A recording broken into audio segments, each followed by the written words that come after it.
Welcome to another edition of It's All Relative. I'm Josh. And I'm Timothy. And we are back bringing you, the fans, episode 25. 25. Yeah, how you been, bro? Man, I've been good, bro. I've been really good. Anything new? Yeah, been working on my YouTube. Yeah, so I've been having the retro gaming YouTube, but I've changed up the way I'm doing it. I'm not doing it like everybody else. I'm starting to do like how-tos because the retro gaming scene has actually gotten really expensive. So there are actual alternatives like using emulation or using PC and using different ways of playing like ROMs and stuff so that you don't have to go out there and buy or pay thousands of dollars for these games. Mm-hmm. So I found a niche within that in helping people figure out how to do that. You know what I mean? And it's actually blown up, man.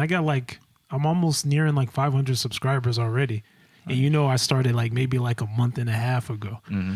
So it's actually been going pretty good. And I'm learning how to like edit. And the editing process, man, that shit is hard, man. Like actually doing like video editing the audio, making sure everything is like very consistent and everything. Mm-hmm. That shit is hard. People kind of downplay and be like, oh yeah, you could put out more videos. No, it takes a lot of time to get that stuff together. Because especially you want to have like a specific style and verb that is yours. You know what I mean? So when they watch, they know it's you. Right. Yeah. Like, I mean, like, you could copy somebody else, but people are going to see through it. They're going to see that it's not authentic. So with that said, I've figured out my own style. I figured out my own flow. I think I can work a little bit better on the music, but it's working. And I'm starting to get that feedback. Like people are starting to find me online and saying, yo, thank you for that video. I didn't know how to do da-da-da. You know what I mean? Thank you for hooking it up.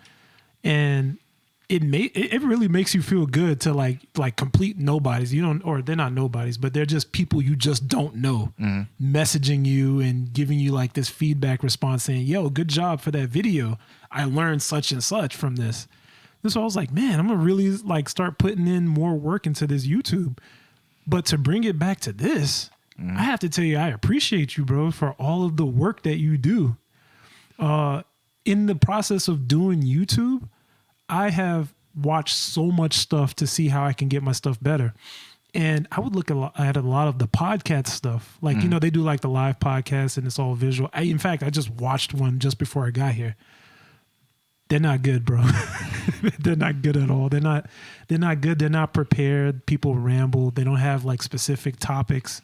Right. And that's part of the whole YouTube game. And I'll tell them, I'm like, if you're doing this shit live, you need to know exactly what you're trying to accomplish. I mean, you will get views because it's like a certain topic people want, but people won't stick around. They're not gonna stick around for like the actual conversation because there are none. It's just you rambling or making jokes and stuff, which you could do, but people just see through it. Right. Yeah. So, and that all comes with that YouTube stuff too, man. So yeah, man. Right. Well, first, I appreciate that. Yes, sir. What I'm saying. Yeah, I appreciate you, bro. Yeah, no doubt. Appreciate what we do here. Absolutely. Yeah. It is, any format or whatnot, having an order, right? You know, anything like that helps. Yeah, it really helps, bro. That's how we've been able to keep pushing it and whatnot. Yeah. So, but with that said, that's the YouTube game, man. I'm really like deep into. I'm really having fun with it. Cool. Yeah, man. That's cool. What about you? What's been going on with you, brother? Same old. Same old. Yeah. I was blessed to celebrate another year past week. So, happy birthday. I appreciate that. Yes, sir. So, I wanted to give a special thank you to, all those people who reached out and whatnot. That meant a lot. So thank you. That's what's up. Yeah. But other than that, just keeping it moving. Keeping it moving? Nothing wrong with it. But let's get into it, bro. Sure. Our guest today has agreed to come help us with this sports movie countdown. Okay.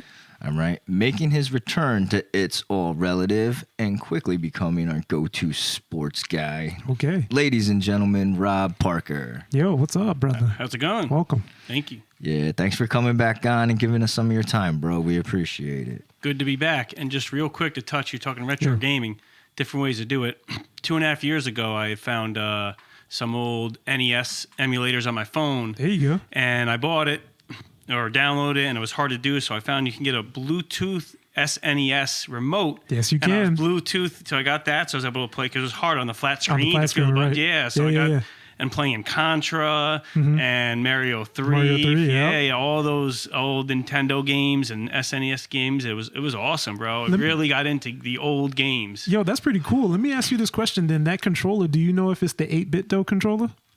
I'm not sure. Honestly, not sure? I can't tell you now. I gave it after a while. I gave it away? Gave it to my friend. He nothing came wrong up from with that. Texas, and he's a big gamer too. And Of course, I stopped using it and gave it to him. But it was awesome. Yeah. It was really good getting back into the old games. Right. It's wonderful stuff. Like even while I make some of the videos, because a lot of the videos that I make, I have to like play the games, because making the how-to video, you want to like be able to walk people through it. Bro, I've lost so much time actually just playing instead of like recording. Yeah, it's great. You know what's great about the retro games that I like?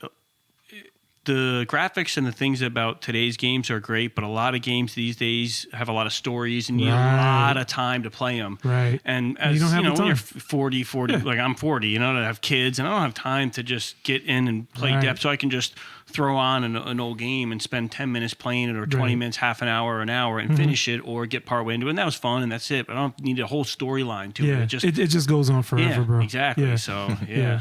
And honestly, you're not the only one. Like even younger kids, they're like, man, I don't want to like watch this all day. I want to play something that's simple or play something that's like with other friends and whatnot. So yeah, we're moving backwards, so it's okay. Everything old becomes new, isn't that it? Style and everything. It. Everything old becomes new again. That's it. That's it. Yeah. Anyway. So everything's been good with you since the last time we seen you? Yeah, stay positive. Got to stay positive in life. So yeah, I'm above ground, right? Yes, sir. Yeah, that's true. It's a blessing. Yep. So, all right, let's hit the sports movie countdown. Sure. Now, before we start, I just want to explain a few things to the listeners. So, what we did is each of us has made a list, 1 to 5, with 1 honorable mention. Okay. So, 6 in total of the most influential sports movies that made some sort of impact on our lives. All right, that sounds good. Okay. So, I do want to say that in no means are these rankings based off acting or how it was written, etc. Okay. You know what I'm saying? Yeah. Solely based off the impact it left on us as individuals. That's such an interesting way of taking at it. You know what I mean? It's so easy to be like, I love that movie. It's the greatest movie. Yeah, I like that. Yeah, because it's tough because, like I said, we want to stay away from like the acting and whatnot. It's a total different list. Right. You know what I'm saying? So. Yeah, and that's even hard. We're not actors. No, we're not. We all heard like podcasts or something where someone will say, "Oh, this movie, this guy did a great job acting." You're like, "Oh, I didn't," and they explain why. You're like, "Oh, I didn't realize that," because you're not an actor. You just see what's on the screen. You just see what's on the screen. Maybe he made a lot more out of been giving nothing on the script, and he really made something out of it. And you, it looks nothing, but so for this, it's it's what's important to you. So it really gives it a different angle. I really like you did that, Josh. Really so it's really nice. Appreciate that. So. I did think that it would be easy to make a quick list of 6, but very easy. It was actually quite difficult. You know, so many different sports movies. But let's get started. Who wants to start? What we'll do is we'll start with the honorable mention one, the one that could have made the top 5 list, but just barely didn't. Right. I can start. Could possibly be, you know what I'm saying? But go ahead, my man. So sure, Love and Basketball. That's my honorable mention. So Love and Basketball is about 2 people who obviously fell in love. One was really good, Omar Epps, if you knew him, and it's a Spike Lee joint, of course. Mm-hmm. So they both fall in love, but they're both like really deep into basketball. So a lot of it is, it's like I would say like it's more of a story of like growing up, but also at the same time dealing with love and how it deals with trying to become something that you want to be. So they basically, one of them basically being a girl, right? You know what I mean? So back then it's actually really difficult for women to find their place in basketball because it's always been known as a men's sport. But the actress, she was very good at basketball. And she was always being put down because, she was a girl and all of this, and fell in love with another person who was into basketball, and he was working to get into the NBA. In fact, in the movie, he makes it to the Lakers and everything. But at a certain point, they break up and things happen. Life happens, gets in the way. They find themselves back to each other. And at the end of the movie, the guy gets injured and he can no longer like play because he tears his ACL and everything.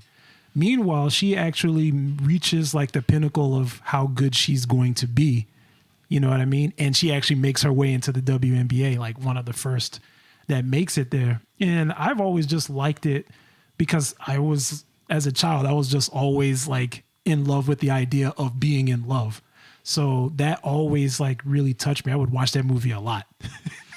Right. You know what I mean? And it was like really powerful in a way for me. But at the same time, in the back of my mind, I understood how important it was for women to actually, you know, start to not be seen as like second place. They're actually like not being taken that serious, but now they're being taken serious. And this was like one of the first movies to lead the way for that. Yeah. So it was really powerful for me in that way too. Yeah, Love and Basketball is a really good movie. It really is. You talk about the whole love thing that they did start. I mean, it went back. They were teenagers young because like they were kids, right? And you know, they weren't in love as kids, but they were neighbors or whatnot. Yeah, of course. And the chick had skill. You know what I'm saying? She did. She had mad skill. And I did like how that how the whole story was with that movie as well. Like they did end up going to the same college and everything, and dealing with the same stuff. Yeah. And yeah, that was a good choice. Thank you. You seen Love and Basketball? No, I know what it is. You know what? Oh, you gotta watch it. Yeah, I've a couple of times I meant to go turn it on and just passed it over, but I've never actually seen it. I like Omar Epps, man. He's Omar really Epps good. is really good. He's really good at it. He's a good actor, man. Yeah, he did a good job in that movie. It was pretty cool because it literally shows like them from being kids. You know, Omar Epps' character being like as a kid, he was a good hooper. You know what I'm saying? Yeah, he has skill. But this chick, she was good. She was better than some dudes. You know, she was better than him. Yeah. And they grew up together, kind of competing a little with each other, but end up, you know, falling in love and whatnot. And they go to the same college, but then you know how distractions and whatnot can, That's right. Especially when he was getting good. So he was getting like mad distractions. Yeah. So it is cool. It is at the end of the movie though, because they stay together through the majority of the movie. They end up separating. And then you see when they are brought back together at the end though, that Omar Epps' character is with somebody new. Right. Who was Tyra Banks. Yeah. Fine as hell. Yeah. I think it's our generation where women playing sports, it wasn't viewed as like a girl couldn't or a woman couldn't be as good. I think it's like our generation where that really happened. Right. Where, you know, you didn't say, oh, because someone's a girl can't play as well. Exactly. You know? And that's really good to see. I remember in school, there was a girl, Kim, that I went to school with and played basketball. She was neighbors with a friend of mine. We played, and she was in the school team. And I was like, she's probably pretty good. Like, I didn't say, oh, and man, she whooped me. And she's really nice. Yeah, whooped me. They're really nice. Yeah. She absolutely, she embarrassed me. And I played, I didn't take her for, I didn't think, oh, she's a girl, I can't play. No, I wasn't very good, but I always, played hard. And yeah, man, she embarrassed me. Right. It kind of reminds you like Shout out some, Kim. Shout out to Kim for real. Yeah. She's, I think Kim Costello, I think she's a coach. I think Arlington. And she's a coach now. Yeah, I know she coaches. Real. Facebook friends, and I think she's I don't know if it's Arlington High School. I think maybe middle school or something. But she's a coach, and she's really good. Nice. Yeah. And that happens, and it's actually really nice. I mean, it just shows you that some people are just really nice on the court, or basketball or football. They just good. They just happen to be a woman, and it doesn't really matter. But that was in my mind, that was the first time that someone, not only for me, at least they put it on the silver screen. So this was like something that was blown up for everybody to see. But at the same time, it's kind of like a reminder, like, yeah, girl could be nice at this too. You know what I mean? Or, and also the fact that it's love, like a love story. But for me, it was more so like, yes, we're finally being seen as equals. Yeah, once it gets on like the big screen or TV shows, it starts to become more accepted in society. So I'll have to watch that movie, but it sounds like it really portrayed. Oh, yeah. Yeah, no, it's definitely worth watching. Oh, for sure. Yeah. All right, Rob, you want to hit us with your honorable mention? Yeah. So my honorable mention before, you were saying how this list was tough, and this was going to be like third on the list for me, but I had two more that came up today and completely bumped it off. Oh, or actually, wow. it was going to be fourth, bumped it off. And I watched it yesterday. Happy Gilmore. Happy Gilmore. Happy Not Gilmore. bad. Yeah. For me, it's the comedy. Like there are so many parts of that. Fighting with Bob Barker that got brought up between friends and I played soccer, and there was one of my teammates that would always use the energy circular, block it out, take it in. Always we'd be on, we'd play in the middle of a game, and he's like, all right, guys, this is what we got to do. The energy's circular, and we all be laughing. We're in the middle of a game, and we get the ball out of bounds, and he's trying to, Right, or he's running after. Yeah, and it's just the comedy from that. I think it's timeless. And Shooter McGavin. What a great. Yep. And everyone knows I eat pieces of shit like you for breakfast. You eat pieces of shit for breakfast. And then he walks. I mean, there's so many great lines, and I love comedy, and that really kind of put Adam Sandler on the map as well outside of SNL as far as movies. I think that was his first. His first big one. Yeah. And so for me, Happy Gilmore, just because I'm a big comedy guy, and so many lines out of that movie. Yeah, I was gonna mention too, real quick, that there are so many classic scenes. And actually, before I go into that, I should real quick just mention too, since we're talking about it. My choice for the honorable mention too was also Happy Gilmore. Okay, cool. shit. So I'll just slide in real quick too with it. But I was gonna say that there are so many classic scenes and lines from that movie, that we've all seen. And you mentioned the Bob Barker fight. Yeah, and the Price is Wrong. The Price is bitch. Wrong, bitch. Yeah. You just jab. You're just beating the. Did you both know that won the MTV Movie Award for Best Fight? No, I didn't know that. Oh, yeah, so awesome. they won Yeah. that. That is awesome. Yeah. That's still great. to this day is one of my favorite movies. Still to this day. Perfect. And I agree with you. It's definitely one of my favorite Adam Sandler movies. I think it was amazing. I'm bad with names. The Orderly. I can't think of his name. He's a famous actor. Ben Stiller. Ben Stiller, put him on the map too. Can I get a nice warm glass of milk? Give you a nice warm glass, or shut the hell up. But I think that's one of his early movies that he kind of, starts making his introduction to all of us, comedy. He does great in that, and he's a small role, but he's small, awesome. but he's still good. Yeah. There was a couple of them on there. I'm looking at it right now. Ben Stiller, Lee Trevino was there. Yep. Francis Bay, Carl Weathers. Chubbs. Yeah, Carl, everyone, Yeah. Christopher McDonald, but that was Shooter, so. Yeah. And it's one of the few Adam Sandler movies without, who's the guy who's in like all of his movies? What character? Give me another Adam Sandler movie. I know because since the beginning, which I liked, he brings his people with him on most of his movies. And so they're all play, even it could be the smallest role, but sometimes they're always in that. I can't even. Let me see. See if we can't find it. There's one with Big Daddy? Not Big Daddy. What's this movie where he has a son? Big Daddy. Yeah, Big Daddy. The other actor's in there. I can't think of his name right now. Hold on, I'm pull so up the bad list. with names. That's okay. Me too. We're going to pull up the list, though. They have the two dudes that played the gay guys. Remember his boys, and then the other dude who's got the like froggy deep voice with the like crooked eye and shit. But I will say while we hitting that real quick that Happy Gilmore was released February 16th, 1996. Yeah, it's right in our wheelhouse as far as teenage years and all. Yeah. Well, actually, see, for me, I'm a little younger because I remember I think I was in 5th or 6th grade, and I literally go into my friend's house, right, watching this movie for the first time, and it's like on a VHS tape, right? So, and I remember watching it and laughing my ass off, like at that. It was hilarious. Yeah, it's such a classic movie. Yeah, I love the time too, because especially around that time too, like I love the whole.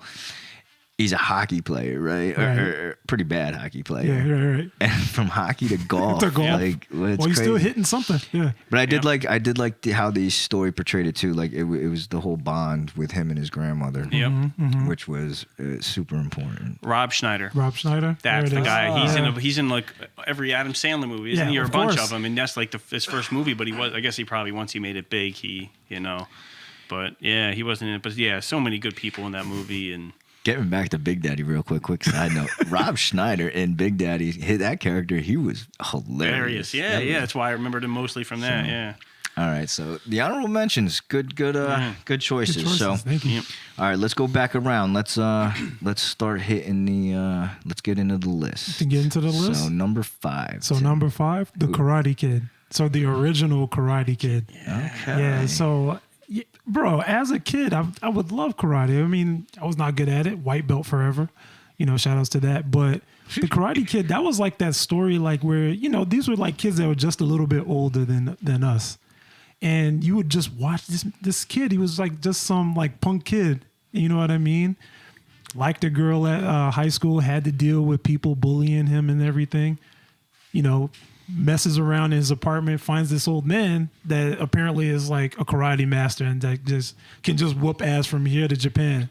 You know what I mean? Yeah. And it was like another one of those things. So this is gonna be a running theme with me too, where it's like I'm learning like little themes and stuff about life. And for this one, it's more about him learning discipline. Learning how to fight, learning how to get that power, learning how to defend yourself and everything. But also learning like some sense of control and, not doing it unless it's absolutely necessary, this type of thing. And that type of thing really stuck with me. And also the fact that he finally got like to whoop that dude's ass at the very end. And on top of that, he got to go, he does the big tournament and everything, and he wins with the crane kick and everything. And that was pretty cool because it basically just all came together. The fact that he learned, he was trained really well. He was getting his ass kicked during the tournament. It wasn't like it was easy, and he didn't get it for free. But he also learned how to overcome everything to win regardless. And so that's just beautiful to me. It's just a perfect movie for me. It can't be the number one, but it's one of those perfect movies for me that I always remember. Classic. Actually, classic. It slipped my mind. And I feel like everybody in our generation, that movie probably was extremely important to everybody in our generation. I feel like no matter what, at some point, every kid either thought they were what's it, Johnny, part of the Cobra Kai, or Daniel getting his ass whooped. And we talk about everything come back around. Cobra Kai, a show. Cobra Kai is amazing. Have you watched it? Yeah, every episode. I loved it. Yeah. So now even relevant now. It's never relevant now. But the funny thing about Cobra Kai is like it's kind of, at least for season 1, it's kind of like the reverse. Yeah. You know what I mean? The bully got his ass beat, and apparently that shit just ruined his life. Yeah. It literally ruined his life. And for him, it became like a story of kind of like baby like redemption arc, but at the same time, he basically just had to just like overcome this thing. This kid kicked your ass 20 years ago. Why are you still like letting this ruin your life? Yeah, but isn't that life though? Like, that is kind of life. You see. It depends what side you look at it. You see from Daniel Russo's side, right. LaRusso's side, and you see how he wins this tournament, and he's the hero and everything. And you see the bully in Johnny, and you see a little bit of how his teacher made him that way, but you don't see the after story. You get a couple different episodes or a couple different sequels, and you see Danny, but you don't see the aftermath of what happens to him. And isn't that life? You get whatever side you get it from, but you don't realize. He might have seemed like a bully, had everything, but not really, And see, that's actually kind of funny because you can go on forums now, and there are a lot of people that say that Danny was the bad guy. I've heard of it, yeah. Yeah, he's like, oh my God, that guy was an asshole. He ruined his life. And it's he's like, he was hitting on his girlfriend. Think about it. He didn't steal his girl. Kicked Johnny's ass and took his girl. It was his girlfriend. Whatever their bad situation might not have been viewed from Danny's side is great, but it was his girl, and he's hitting on his girlfriend. He just, in a way, he's defending his girlfriend, which is an honorable thing in a way. Like, hey, this is my relationship. What are you stepping in the middle of it for? See, the problem I had, the only problem that I really had with that is watching the Karate Kid. Like, I had to watch the Karate Kid after I watched Cobra Kai.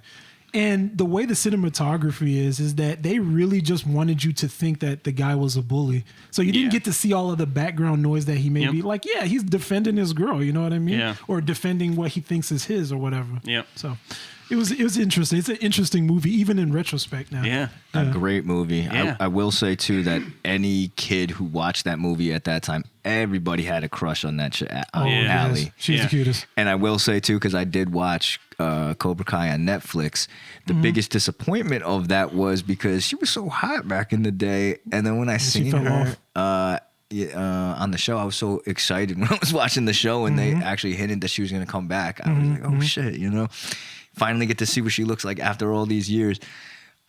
Sadly disappointed. Yeah, see, it happens. But you know, Is there anyone here who didn't try the crane kick? Because I think every kid, of right? course, Every yeah. kid, And right? fall on my ass, yeah, of and course. you always picture yourself, and I mean that's not. Yeah. so, no, that was a good Yeah. choice. Appreciate it. Excellent choice. So, Rob, number 5. The Sandlot. Sandlot. Yeah, Sandlot. yeah, I'm rocking the shirt. You're Excellent. killing me, Smalls. Once Killing me, again, so Smalls. many different lines and just. Yeah, I know it's a baseball. I mean, I did play baseball, little league. I didn't have a bunch of friends that got together, but just the idea of a bunch of friends getting together, playing a sport, and picking on each other, Right. and being the new guy he didn't know. I moved when I was 9 years old, and it was completely everything was new to me, and I went from 2 completely different places, and it's just being the new guy. I definitely related to that, and the cheerleader. The cheerleader, I'm the hot not the cheerleader. The lifeguard. Everyone didn't have some sort Wendy of peppercorn. Peppercorn. Wendy Peppercorn. Yeah, everyone didn't. Have you didn't seen every her? kid- Have you seen her now?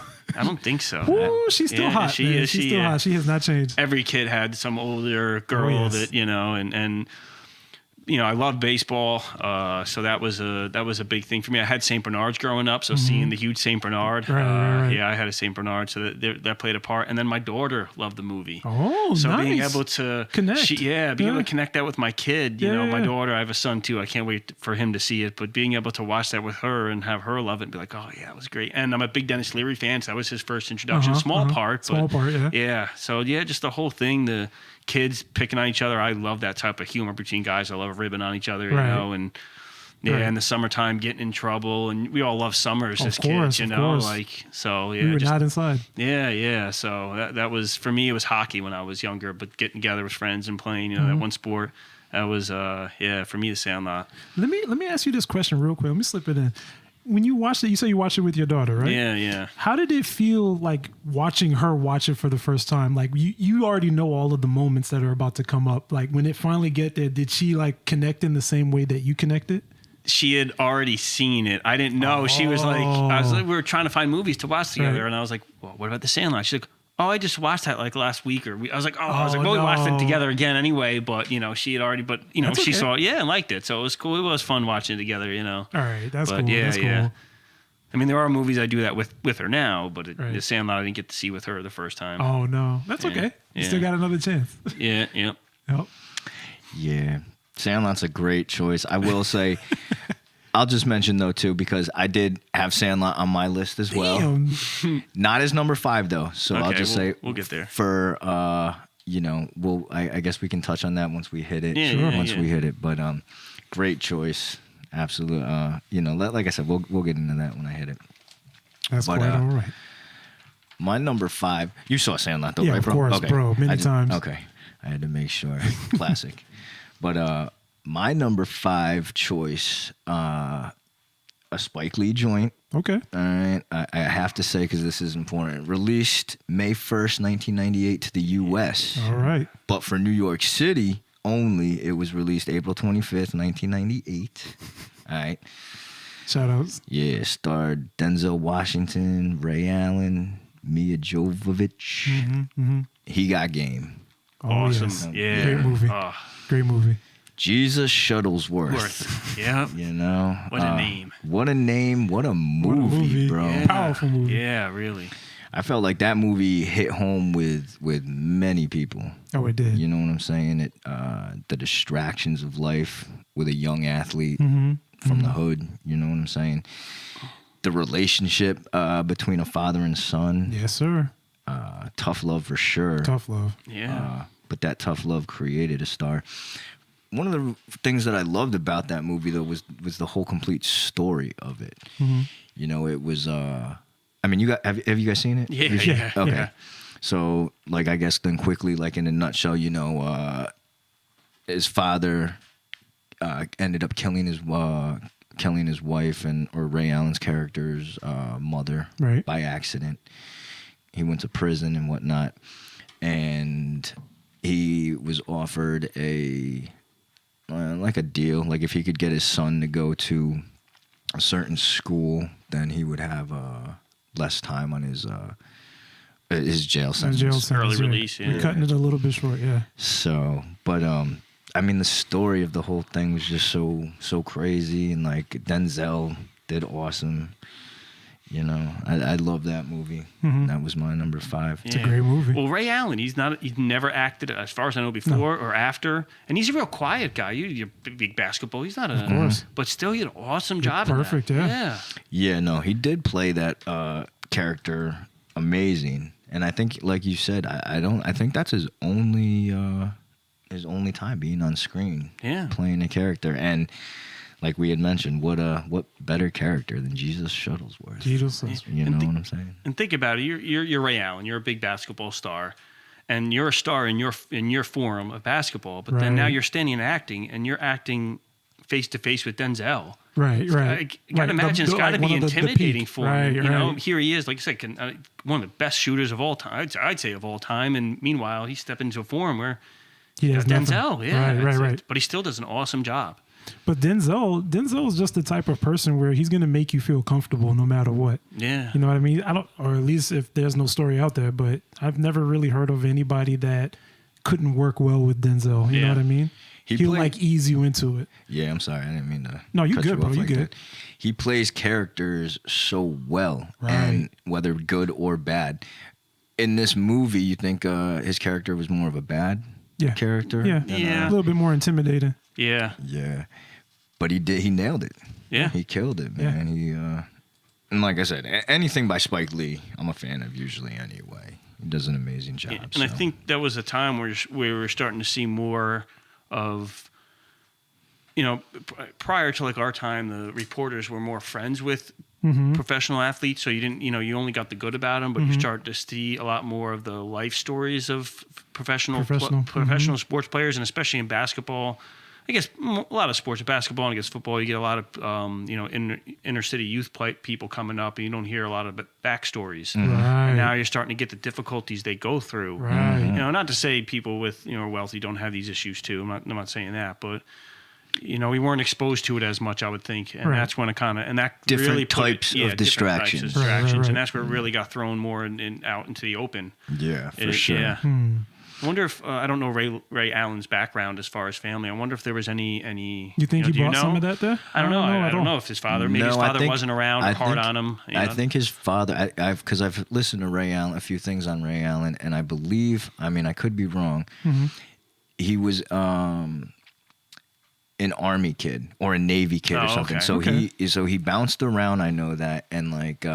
So he never really had that home base at all. So that's part of the problem. No, but he did talk about like him and his father. Like he learned respect through his father. His father was part of the the army and whatnot. Okay. And all that. So that's how he. Discipline. Right. Exactly. Yeah. Now I wonder. We all follow sports. You hear people whose parents were too hard on them and pushed them, but it made their relationship really strained. I know I have a great relationship with my dad, and he loves sports. I do too, but he never pushed me. Not that I was ever good enough to be pro, but you wonder if people like Ray Allen or Jesus Shuttlesworth situation, if they would trade having a normal, or you call a normal relationship with your father, would he trade that away and not be a star, or would he rather make it but have that strained? You kind of wonder, because you think a lot of times that strained relationship pushes you in a way. It does, and you don't get it until you are the star, and then someone comes up and tells you like, "Oh, bro, you nice," or something like that. And then if you really go through the steps, you probably will walk it back and be like, "All right, that's the reason why my dad was so hard on me," or my coach. I wanted to prove him wrong. He said I couldn't do it, so I drove me to prove him wrong. Meanwhile, they had such a bad. I don't know if any of you guys are watched the Mets '86 documentary. It was just out. Keith Hernandez was talking about his dad would always critique him. Right. Always critique him. He stopped talking to his dad during the '86 World Series because of it. It was never good enough. That I didn't know. So you wonder, and then you wonder. It's not surprising. Yeah. You hear about that. You wonder. Well, let me ask both of you guys real quick then. Quick side note. Do you both agree with tough love or tough coaching or being hard on a kid and a young athlete? Or do you agree with this kind of way that people now go about these things, where it's not really as tough. It's more, everybody wins. No. Everyone gets their participation trophy. No, I don't. So straight off, I don't believe in that participation trophy stuff because if you're going to give a participation trophy, I mean, why not even play? Just be in like the bleachers or the stands or whatever. Yeah.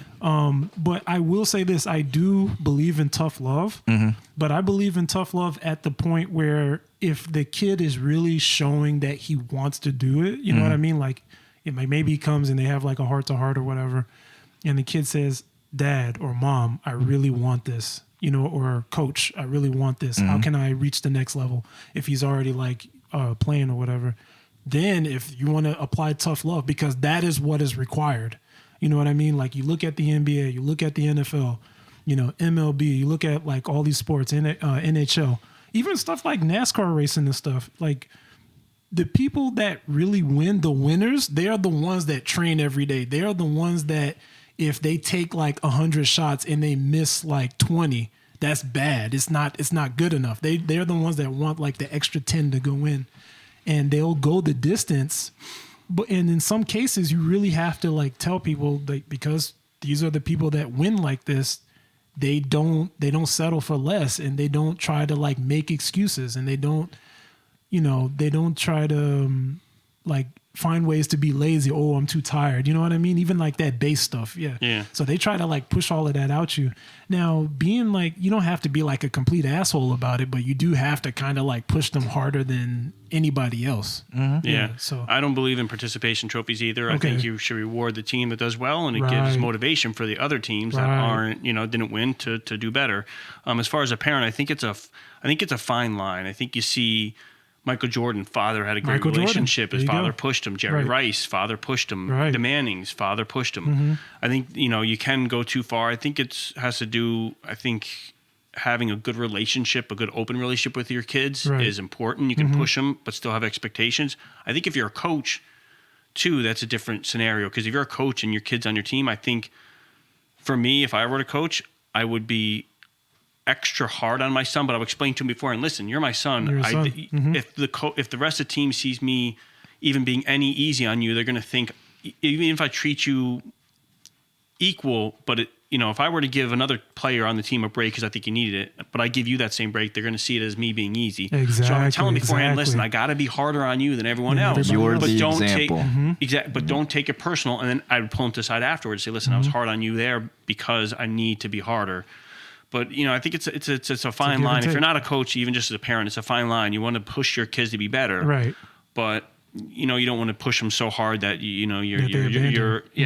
you don't have a good parent-child relationship, because I think a father-son or a father-daughter, we're all men, so is a more important relationship overall than them being good at sports and you being our teacher or coach. Because sports is going to end for them if they're professional, but that father-son, father-daughter relationship is never going to end. That's more important. So that's got to be a solid base there, and then from there you build off as the pushing harder for them to be great at something if they're even skilled enough and all that. Yeah, because think about it. If you're going to ruin your parental relationship, what are the chances they're going to make pros in anything? And you're going to throw that out the window for the small chance they are? Is that worth it? No, it's not worth it. Never. No. That's why tough love, I agree.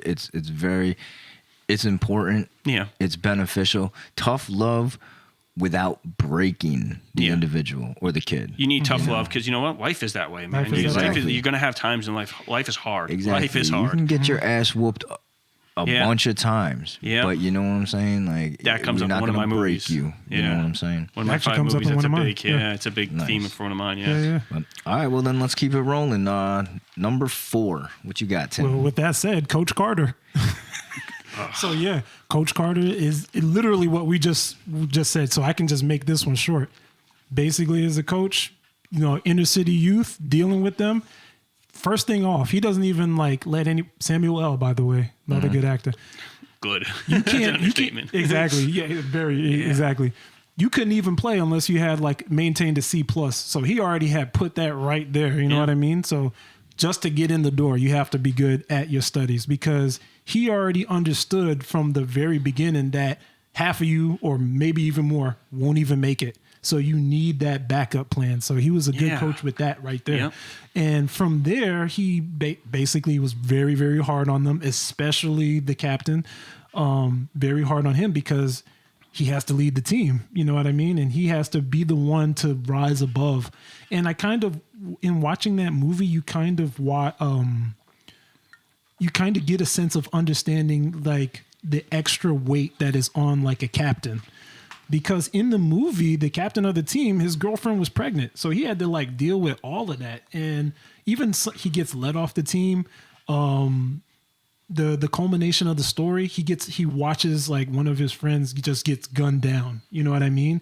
And the whole story of that is, you know, do you want to you're really good at basketball. I know you're good at basketball. Do you want to live this life where it may end in failure or you dying or being like getting into drugs or drug dealing or whatever?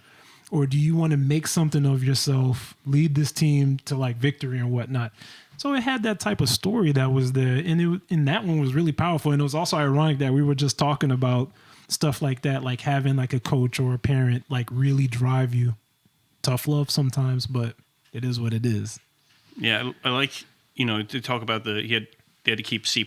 He had to keep the C+. And that's teaching a life lesson that like, hard work doesn't only apply to what, you know, hard work is a lesson that applies to everything you do in life. Right. Because if you don't have that mentality, you know, you go to a job you don't like, you're not going to apply it, but it's still your job and you still have to do it. Exactly. And you may not like it. I mean, the job I've been doing now for, same job for 11 years. Mm-hmm. I did switch companies a year, 6 months ago, but I didn't like it, but I worked hard. But you worked hard and it turned into something I like. Right. And I made a career out of it so far. And it's just the discipline of working hard. Right. And if you apply that, you know, like you did, it's a life lesson. That's why a lot of sports is that way. It's just lessons, you know, you apply to life. And he was, you know, a mentor for them and realized that he realized the bigger picture. Yes, this is sports, but I can take sports and make, you know, men out of these guys, you know. Right. It's such a powerful message. Thing. Yeah, making men out of boys, literally. Yeah. And the great thing about that movie is that they weren't shy about trying to pass that message along. You know, it was in a way it was like a message for inner city youth. You know, people in the ghetto in some cases too, and. The acting was just so powerful. He was basically speaking to you. If you really were like watching the movie, you would catch like some of those lessons. So that I definitely caught some of those. And when Josh told me about this list, that was like literally one of the things that almost instantaneously came to me, because now you were saying that you work for somebody. I work for myself now, and I buy and I sell on eBay. And good for you. I'm trying to become more of like a businessman, an entrepreneur. And it's one of those life lessons. You have to like have that drive because no one is going to push you. My mom is not pushing me. Like my dad is not pushing me. And one day they're going to be gone. And I still need to keep moving forward, especially if I want kids or a family. Like I would even have to push harder. And that was like one of those lessons. Like the C+ is just me like waking up, having a schedule and, you know. The minimum. The bare minimum. Yeah. So, yeah. I love that movie. It's a great movie. Yeah.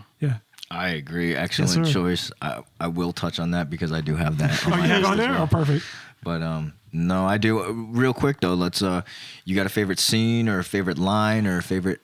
Honestly, it was when the kid, I keep forgetting his name, but when he got gunned down, and then like the whole pace of the story changed because.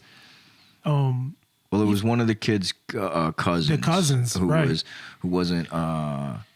He was more like he played like the bad influence on these kids. Exactly, he was a negative influence. He was trying to have the kids, move his weight. And right. Do you want to go down this path? You want to go down this path, type of thing. Right. Yeah. So, yeah, that scene was really powerful because I had already left by then. You know what I mean? I was already on my own by that time, and a couple of years I was like just basically fucking around. I didn't know what I was trying to do. You know what I mean? I had graduated like 4 years prior or whatever, and I'm all over the place, just trying to figure out life, but not really making the best decisions. And so that was one of those things where it's like, all right, you need to figure something out, or you could eventually find yourself in this type of situation, or worse, or who knows. Right. Yeah.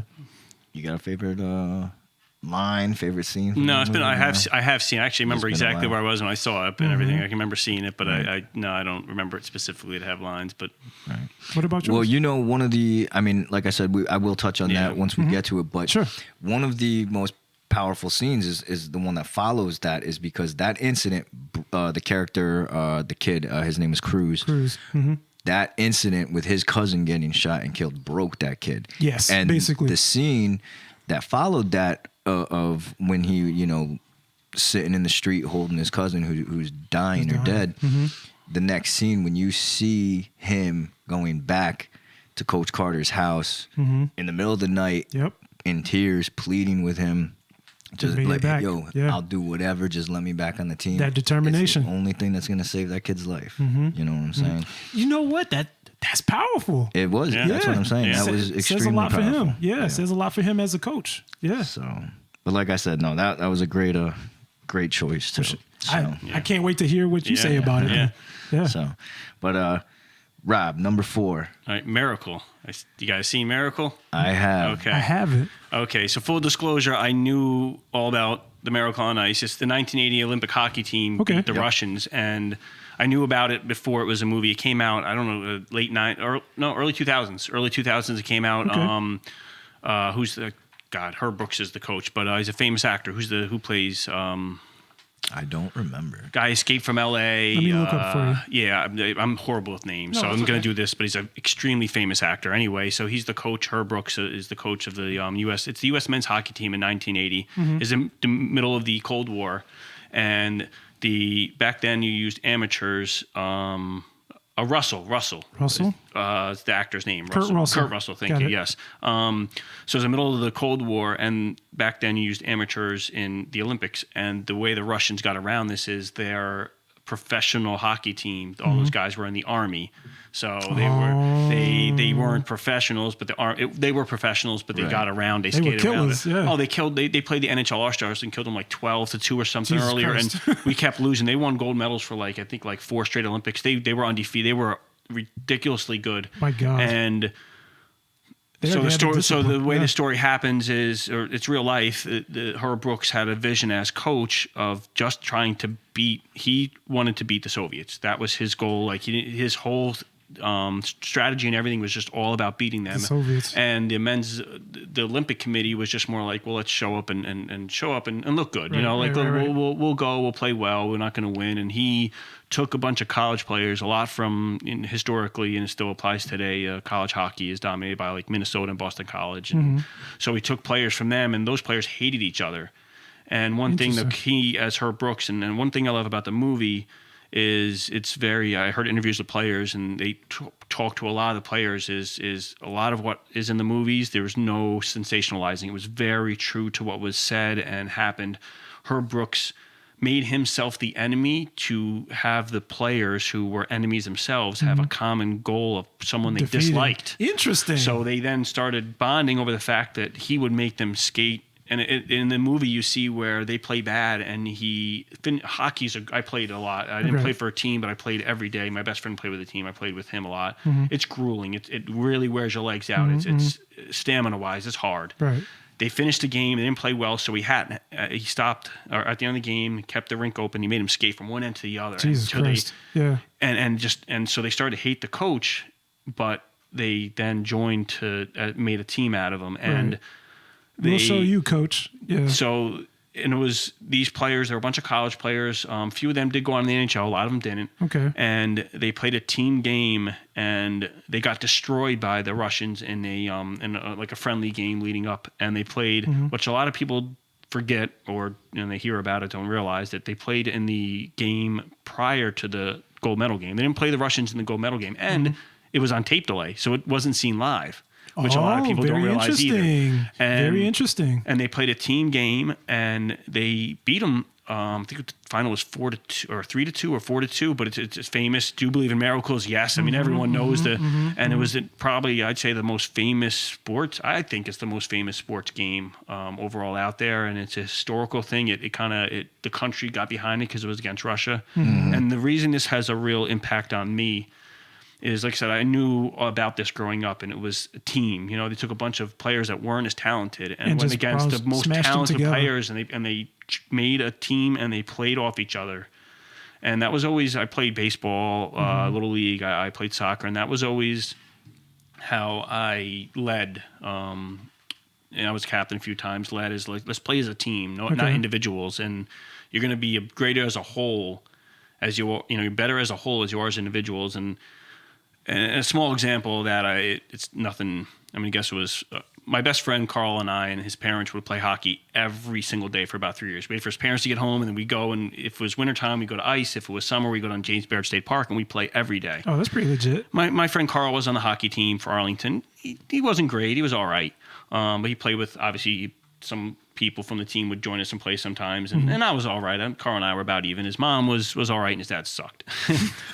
And one time, a player from his team, actually a few of the players from the team came to play with us, and they brought a couple of our friends, and we had a total of 10 people. It was me, my friend Carl, and his parents, and they gave us one of their little brothers. Oh, okay. And they said, we're the traveling team, is what they call themselves, and they were like all braggadocious, and we're gonna kill you, and we're playing very cocky. Wow. And we said, okay, I knew what I was good at, Carl was good at. His mom's 5'2", I think, 100 pounds, like 100 and nothing. But she's annoying when you play sports. Like, she's always just like, we felt like she was always under your arm when you played hockey. She was, and his father couldn't even skate backwards. And in any hockey, that's like a main thing. But he was a good passer. Right. He could always put it right on your stick. Right. So we played and we found out what his little brother did well, and we played, and we 5-1. We wiped them. Perfect. Yeah, and we when we split up the teams. Normally, the way you always play like pickup hockey is you throw your sticks in the middle and you just pick one up. Someone doesn't know, throws them to the side to random. But no, we have to play. We're traveling. They kept saying it. So when we got our team this side, we said, all right, let's play as a team. Like, no one, and we said, and so it kind of felt like miracle to us. Like we were a bunch of just here's a bunch of hockey players. And so for us, it really felt like we whooped them, and they got pissed off. They threw their sticks and F this, screw you guys, and left. And I went to one of the guys, I'm not going to say his name. I don't know if he listens or not, but I went to school with him.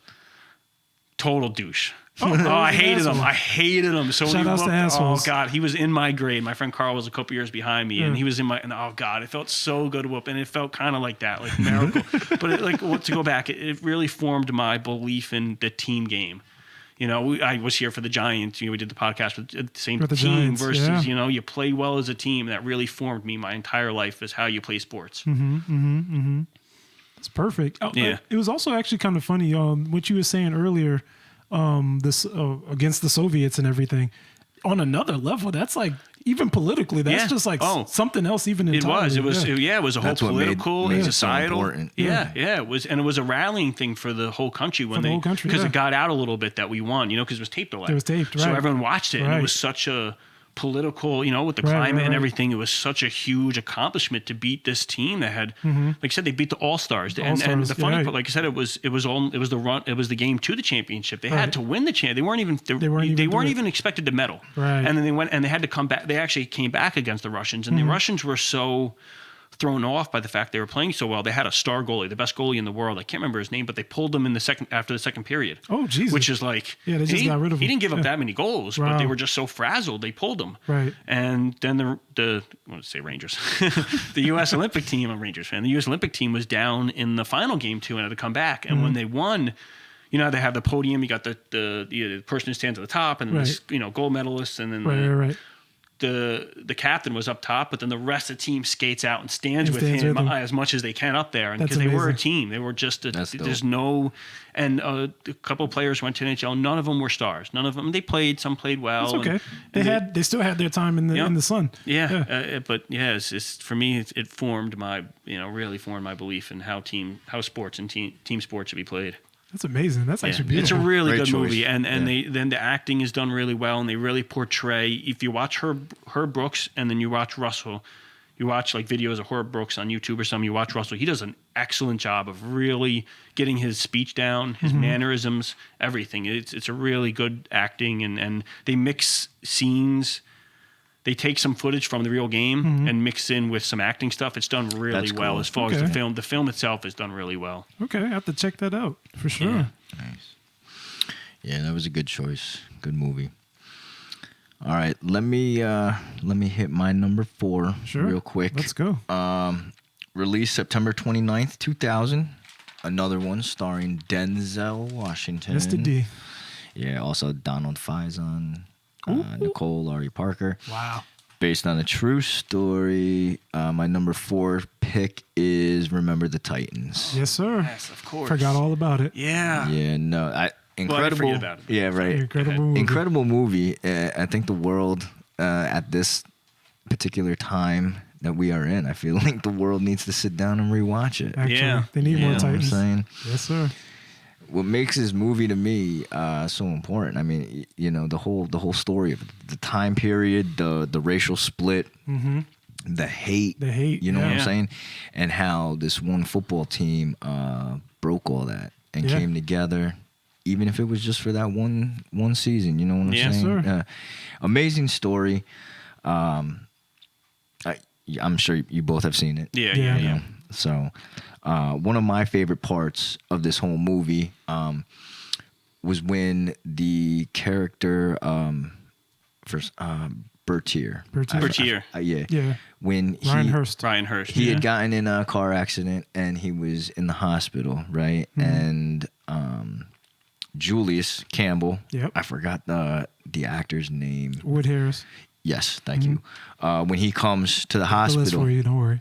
Yeah, when he comes to the hospital to visit Bertier, and the nurse is like, you know, I'm sorry, only family. You know what I'm saying? And Bertier is like, you know, what are you yeah. blind? What are you blind? That's my brother. He's my yeah. brother. I think that was a. But he was. Yeah. I think that was a incredible scene, incredible part of Beautiful the scene. movie. Beautiful. You know what Yeah. I'm saying? Good word, what good it word. stands for. Yeah.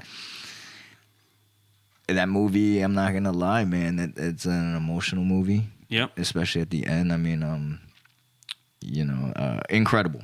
Yeah. Yeah. Incredible movie. I love when when Denzel wakes the whole team up when they go away to that camp. Yeah. Wakes them up early in the morning and makes them run through the woods and shit. And but to the Gettysburg Field. Gettysburg Field. Yeah. You know what I'm saying? And his speech that he gave that team,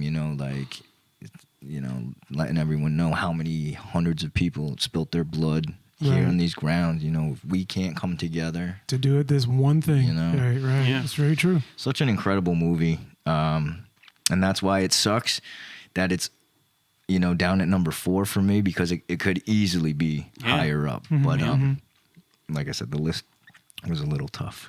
So No, it's all good. A couple It's all things good. about that. One, so I know you said you watched Sons of Anarchy. Did you? Did you ever No, watch I it? haven't watched it. You know Opie is.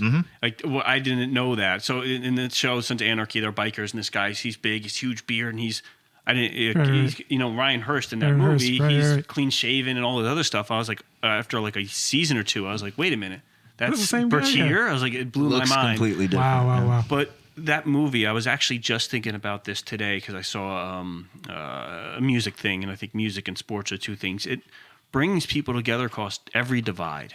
Yes, that's it. Race, That's a good thing. sex, anything. It doesn't sports is something that, and it shows in that movie. Like, it doesn't matter, your socioeconomic. It doesn't It doesn't sports matter. can bring people Of course, together. of And course. here, such racial tension. But when you get out in that field, it's sports is the That's the only thing that should matter. The one common bond. Right. common bond. Right. Hey, you do your job, I'll do mine. We work together as a team, and we'll get this. And It we'll doesn't get through. matter. I don't. you know, I've heard sports players talk about in the locker room. They don't care whether you're gay, you're or anything. straight, you're they rich. Could care less. Are you going to go out there and you're going to do your job? Can you do it well? Yeah. Well, then great. I don't, you know. Let's huddle. Let's crush this team over here. Yeah. That's the beauty of the game. Yeah. You know what I'm saying? Game, to be able to literally put all that shit aside and say, like, yo, we going to war with these people. Yeah. I got your back. You got mine. Right. You do you. I'm going to do me, and we going to be all right. Yeah. And he said he's my brother. The guy, blood, sweat, and tears together. What makes you more of a brother than that? You know? Exactly. Yeah. Yeah.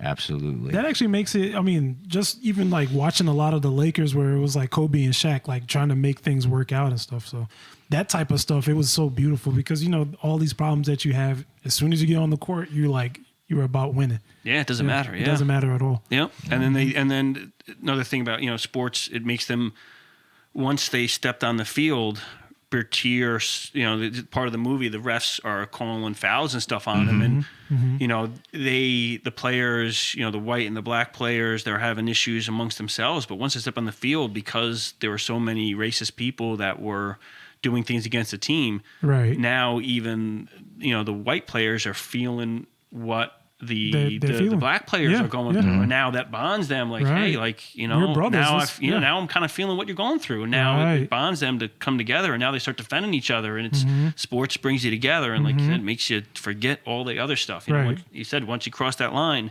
then it's all you're all the same, game. man. Yeah. It's your performance and what you put in. Right, especially going through all the training to get there, like all of like the stuff that you had to go through just to work together. Yeah. So of course. Yeah. Great. Yeah. All right, great choices so far.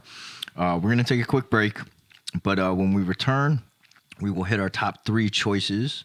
But before we do, we want to remind everyone to please find us on Apple, Spotify, Anchor, YouTube, Google, and Twitter. Yes, sir. And that is at IAR Podcast. And by using the platform of your choice, please subscribe, follow, share, comment. Leave a quick review for us on the Apple page and hit that 5-star rating. Please bless. And with that being said, we'll be right back. So I have a question for our listeners out there. Do you own a computer? Are you having trouble with broken screens, data backup issues, password reset problems, virus spyware removal, software installation issues? If so, Slipstream Repair Computer Electronic Solutions has you covered. Contact Timothy Latunde at 845-204-1712. The email is ss.sho16@gmail.com. Once again, that is 845-204-1712. And the email is ss.sho16@gmail.com. Call or email to schedule a free consultation.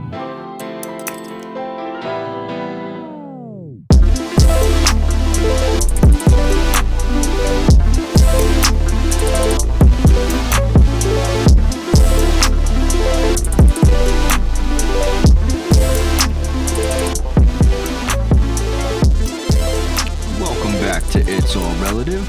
Still with us in studio, Rob Parker. Now, so far, the lists have been good, been solid. Now we're breaking it down to the top 3. Top 3. You want to start, Tim? Sure, yeah, we can start. But I promise you, this is all over the place. My third one is Space Jam. Okay. Nice. I love Space Jam. Great choice. Movie. Music. Wait. Oh, my bad. I'm sorry. Which one? There's only not one. that. There's only one. The other one doesn't exist for real. I'm just saying because I'm sure a lot of the listeners have seen the new one. Yeah, whatever you that know is. What I'm saying? Yeah. I haven't seen it and I've heard it. It's a large commercial. That's it. Yeah. It's a large commercial for WB and all those I would properties. never compare to the original. No, not even. And especially now that it's been a thing, that the build up, bro, the deflation on that movie. But anyways, the original Space Jam, yes. I love that movie. I love everything about the movie. It's cheesy, and it is a movie that doesn't take itself seriously. It's a movie, if you really look deep enough, it's actually Michael Jordan's movie in a small way. And it's about his, at the time, him, you know, he riffed on himself. He made fun of himself. He went back to playing baseball, absolute trash at baseball. You know, goes back to basketball. You know, he was okay. Yeah. He was okay, but as far as I'm concerned, he was trash. Versus basketball. Basketball is what you do, bro. Yeah. We're back to basketball. Still was winning, but they play that off in the movie, so you get a little bit of that. You get like a lot of the riffing between him and Bugs Bunny. The animation was on point. Oh God, I was trying to remember. Bill Murray was in there. Yeah. So Bill Murray was himself. All he had to do was just play himself in the movie. Larry Bird was there. You know, he was like the side piece. So you got the whole little Celtics thing in there. And you had everybody else. You had Barkley. I have to read them off. Barkley, Ewing, Johnson. You had Muggsy Bogues, who everybody tries to forget. Shout outs to my man over there. And everything about the movie was just corny and it was fun. You know what I mean? And they didn't take themselves too seriously. And it was just great. And I could watch that shit 5, 6, 7 times all in order, all at the same time. So yeah, that was it. Yeah, it's Michael Jordan. I mean, like Michael Jordan. Yeah, it's Michael Jordan. Come on. I Believe I Can Fly. That is an awesome song, and that was honestly an inspirational song for me. I bought the tape. You bought the tape, yeah. Put it on. I listened to it on the bus, and it was a really good song. It's a very inspirational song. R. Kelly, right? I believe, yeah. Yes, sir. Yeah. And that's actually kind of funny because I remember for like every time going to school after that, they would make kids sing that song. Yeah. It was so unfortunate for them, but they would have to sing it. They have to be on point. But yeah, I have that soundtrack too. Yeah, thank you. But it was all. I mean, it's like Michael Jordan was like almost with how good he was almost like cartoonish, like the stuff he could do. Even in today's game, he still like the stuff. I actually just watched a 9-minute clip earlier today of just different highlights of his. Right. And it's just like it was almost unbelievable the stuff he could do. It was magical. Magical like the movie. Magical. So really. Yeah. And they wanted that magic. I mean, they literally stole it from you know at one point. I just rewatched the Michael Jordan Bulls. The Last Dance. Yeah, Last Dance. And they're talking about he had made his return, and then they lost in the playoffs that year. Mm-hmm. And then during the off season, he was coming back, and he was shooting that movie. Mm-hmm. And Warner Brothers built an entire dome with a basketball, inflatable type dome with a basketball and gym and everything. Mm-hmm. And he used to shoot, work out, and then he had NBA players come in from all over the country in the evenings and play pickup games. Right. And Reggie Miller was saying he couldn't believe how Michael Jordan would wake up early, shoot a movie, work out, and then play. Right. And he would dominate these guys. And these guys would just wake up, and of course they worked out and all, but they were just working out to get ready for the season and then play. But he would all this stuff, and he would still dominate. But they said that was some of the best games besides the dream team. The next best games were those because you had all the best players coming in and playing. And it was they built the basketball court just for him. And this is back then when not like today where that stuff was done a little more, I think. But of course, a lot more. Yeah. It's also really interesting as part of the movie. I actually listened to. Ironically, I listened to another podcast on YouTube, and the host, he actually was the animator for Space Jam. Yeah. And he talks about it. He was talking. His perspective is slightly different. He said that Michael Jordan was just there to just pick up a paycheck. Really? Yeah, he was just there to pick up a paycheck, and I'm like, I can't see that, man. This man was. Yeah. He said that Michael Jordan was not a good actor. Well, yeah, and I was just like, can you imagine him to be acting? Come on. Yeah. But still, I mean, I like the movie. Yeah, I love the movie, and it joined it did a good job of joining the cartoon world and Michael Jordan, and bringing enough of the cartoon where we're adults or a little bit older, past cartoons at that age. At least for me, past that, but it was still enjoyable. Right, it wasn't just a cartoon. Right. It wasn't just. It was a little bit more. It was a little for a lot of kids. It was a lot more. In fact, because people still looked up to him. He was like still in that heroic status. Yeah. And we got to see that along with Bugs Bunny, along with Daffy Duck, Porky Pig, all the people that we watched when we were a lot younger. I mean, even though, we literally grew up with them, right? And even our parents grew up with them too in some cases. So it was really cool to see all that come together and be blended in such a great way. Yeah. Yeah. Who was your favorite Looney Tune? Oh, Daffy Duck all day. What about you, bro? Bugs Bunny, I guess. Bugs Bunny? Yeah. Okay. What about who was your favorite Monstar? Oh God. I don't remember them. The tall green one.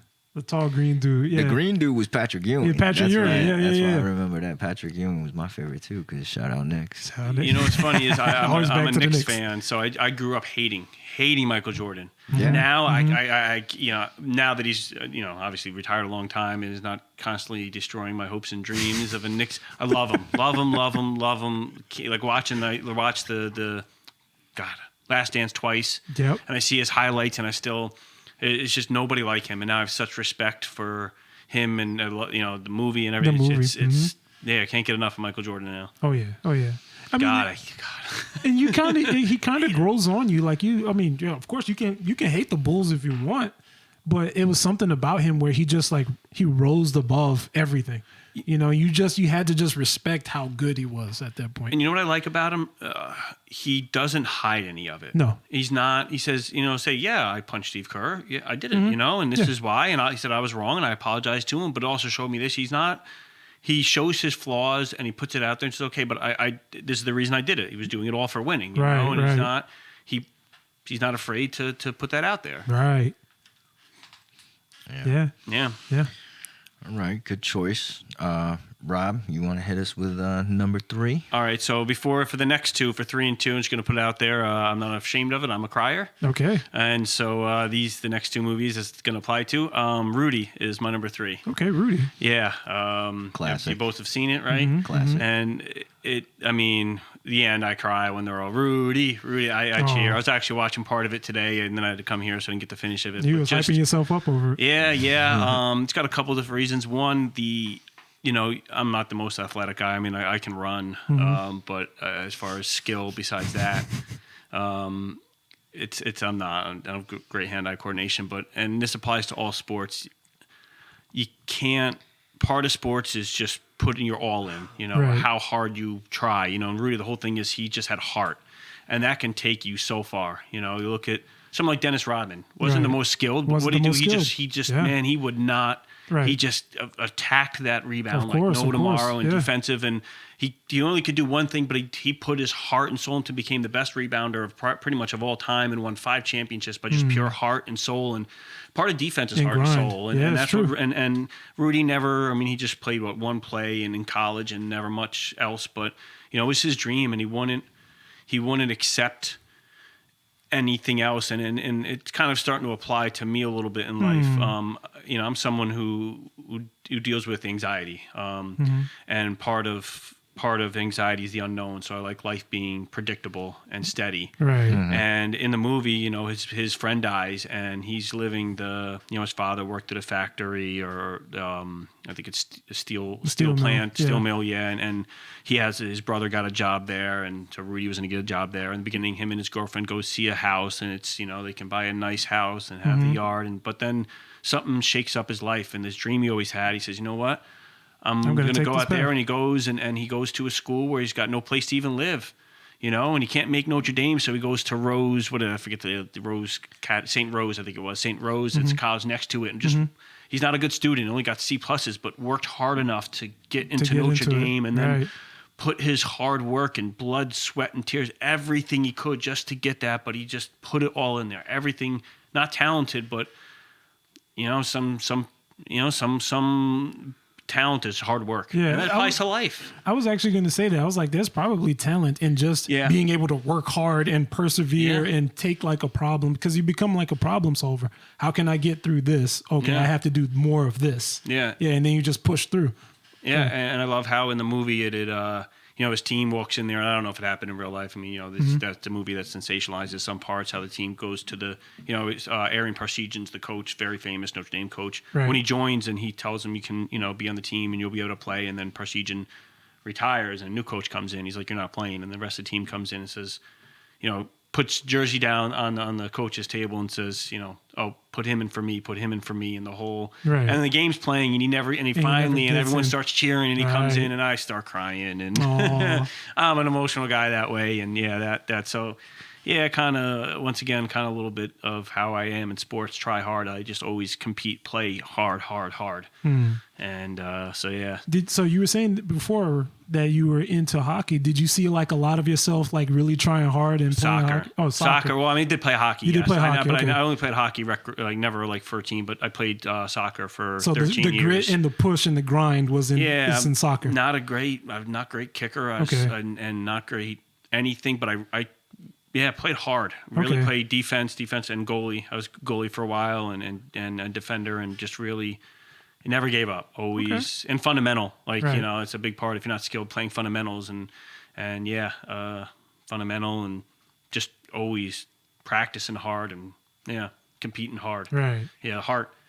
Yeah, it's heart and soul, heart and grit. Yeah. And I think on great teams, the great teams, you got to have guys like that, you know, and all the great teams, Derek Jeter with the Yankees in those times. Michael Jordan did have the heart. He had the heart, and so did Dennis Rodman. Right, Dennis Rodman did, and even Pippen too. Yeah, they would just carry. They would carry each other. That's why sometimes when we talk about Michael Jordan, I mean, I love talking about him, but like the whole entire team, they would carry. Even the coach. I mean, everybody was trying to win, so they would just do whatever's necessary. Because they had a full team of players like that. That's why they won 6. Right. Exactly. Exactly.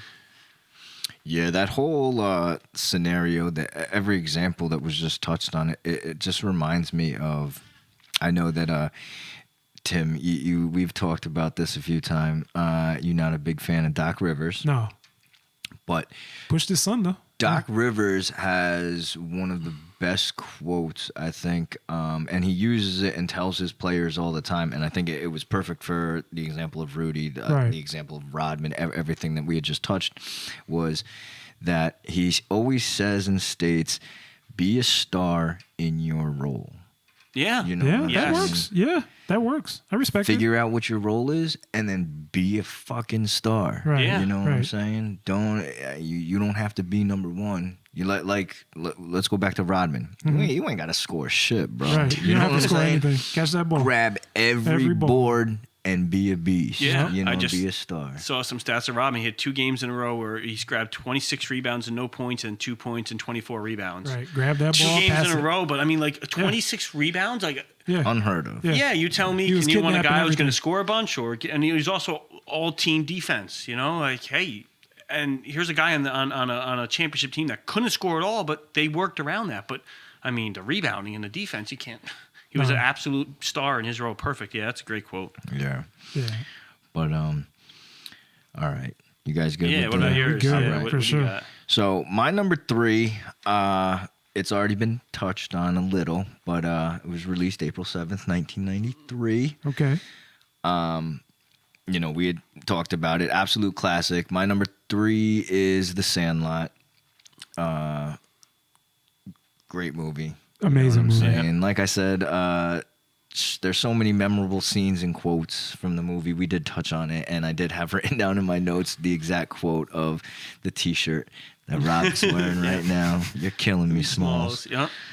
But such an important movie too, because I think when it came out too, like when everyone had seen it, like people like our age and whatnot, it was, you were young, you were being a kid, playing baseball. You know what I'm saying? Just getting dirty, grabbing a glove, and just a bat and a ball and some friends. And some friends, yeah. The simple times. Oh, yeah. Which is cool. The one of the most hilarious things though to me about this movie, I just find it hilarious that this kid, first off, he didn't know who Babe Ruth was. Right.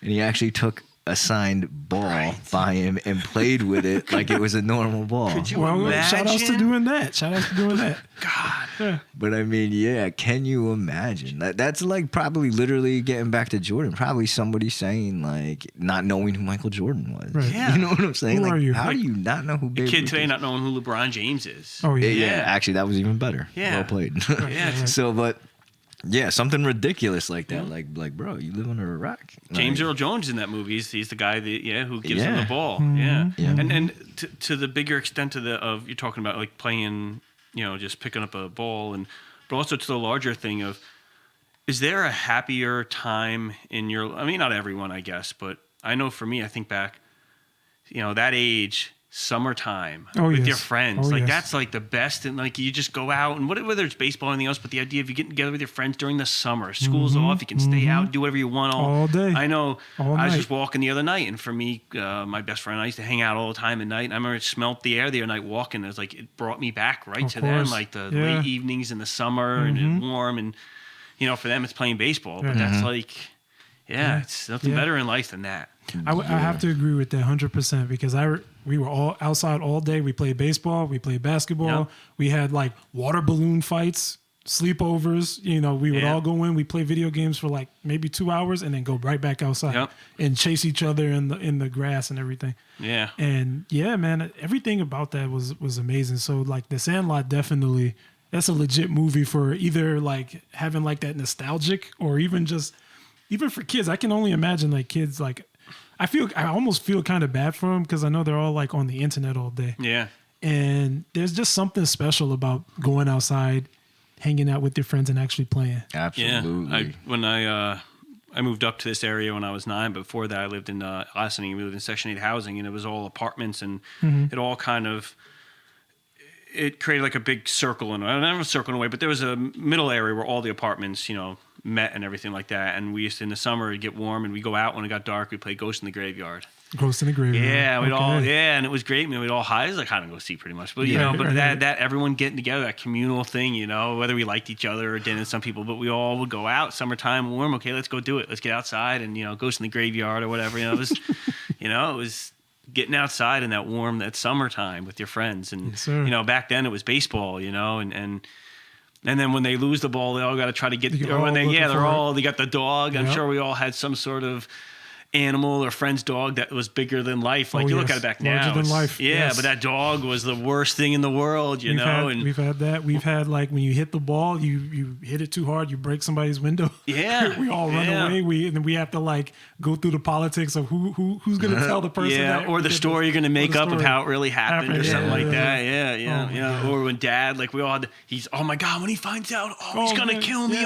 We've all had that moment as kids, like I broke this or broke that. Oh, Dad is going to flip out, like, oh my God, and that was his stepdad too, yeah. And you get scared, and I mean, life moves on. You're not dead yet, so at least not by your pops. Yeah. But yeah, it's whatever. Yeah, I did want to touch on something real quick because when Rob, when you had brought this up on your list, you had said one thing that was enjoyable, memorable about this movie is that that not only do you like it, but your daughter likes it too. Yeah. Which is and that's one of the reasons why this movie is so special to me. Also, it's because, like, for me, my father used to, when this came out, I remember he loved this movie, right? And like my pops didn't own movies, If you owned it, it was something that was good. Oh man, that made and I me tear remember, up. I remember watching this movie with him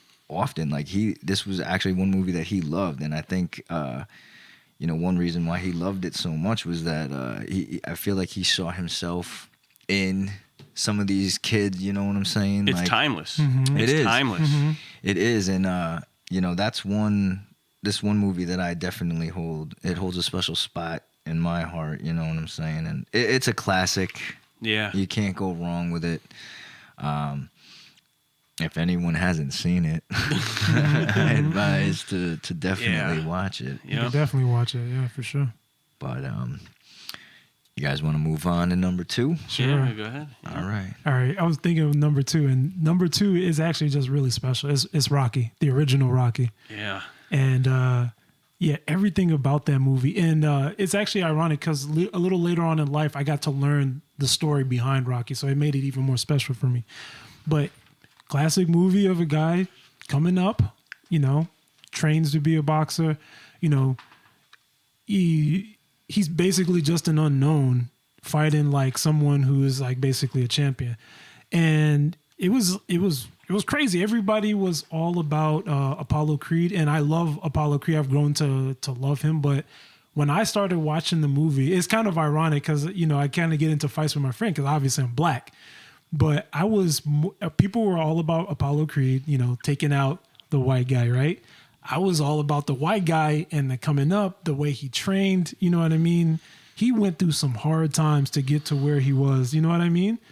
And it was just a powerful movie. I mean, there's not much more that I could just say about it, you know what I mean? He had to deal with his wife, and he had to just deal with like everything going on with life, trying to find a job, trying to like build on everything. And I don't know, it all just culminated into that fight. And even after the fight, it was a split decision, but you could tell that Apollo got some respect, or he at least gained some respect. Like, oh my God, this guy, like who I was just like laughing at and, you know, making fun of and everything, you know, he actually came with it. You know what I mean? Yeah. Yeah. I mean, it trails on into Rocky 2 where they just like change it up completely. But yeah, I just love that movie. You know what's great about that movie is you can look at it as a love story with boxing. It's so good boxing, that you can look at it from there's a boxing aspect of it too, but it's a love story. It's so good. Story. That won Picture of the Year. Yeah. And you know he wrote that movie. That's what I was saying. I learned about the story about it. He wrote the screenplay in like 3 or 4 days. It wasn't even like, you know, this was something he watched. I think it was Muhammad Ali who watched a fight with him, and he created the screenplay in like a couple of days. And apparently he took it everywhere. He was just trying to like get someone to put it on, and everybody's like, "Oh, who the hell are you? We don't know who you are. Get out of here. Who's Sylvester Stallone? Get out of here." And he just kept taking it all over the place, and finally somebody picked it up because they were just in love with the story. They were in love with the passion, and he was like, "Oh yeah, by the way, I want to play the main character that I wrote about." And they're like, "Oh, can we, you know?" So, and he took it all the way, and now everybody, like me, we look at it as if it was just like this masterpiece of a movie. But it's like one of those things where it's like the story is just as special as the movie itself, because it shows that if you give somebody a chance, maybe you get something magical out of it. Yeah. Great choice. Thanks, bro. What's the wife's name in the movie? Or girl? Oh, Adrian. Yeah, Adrian. Yeah. Yeah, you know, some people may hate me for this. I'm gonna just go out and say it though. That's good. My favorite out of those Rocky movies, I'm a Rocky 4 fan. 4? I liked 4. I liked 4. Let me tell you how 4 almost made my list too. Yeah, because even that one was amazing too. Mm-hmm. Yeah, the comeback and everything. But my bad. No, you're good. Yeah, I'm all over the place. I just love Rocky. Rocky is great. Even Creed is great too. See, I haven't watched any of those. I felt because I will say Rocky 4 was my favorite. I thought it was the best one, but Rocky 5 was absolute shit. Oh yeah, it was garbage. Yeah. Sorry. Tommy Gunn. Yeah. Horrible. Yeah. Horrible. Yeah, well, that's why it jumps the shark at that point. Yeah. But yeah, definitely a good choice. Rob, you want to go number 2? Number 2, Field of Dreams. Oh, okay. Yeah. Baseball is something I share with my dad, and playing the catch with my dad was just something we always did. Mm-hmm. And that just holds a special place for me. Mm-hmm. And watching the movie, you know, he's kind of, you know, doing the farming and the predictable thing, and kind of once again has a theme now for me in life. I mean, I've always liked the movie, but kind of a thing where he just does something completely crazy, absolutely, you know, just over the top. Yeah, way over the top. Like plows over his money making crop and builds a field and goes across the country. And James Earl Jones is in it. And there's also there's a part. It's a small family thing too, with where my whole family, we love the Allman Brothers band, and when he's driving the van across, they play an Allman Brothers song. So that too upon it, and you know, it's all done to just have a catch with his dad again. And because him and his dad had not gotten, he stopped talking to his dad after some. And my dad and I have a great relationship, so it's not like that's the thing. But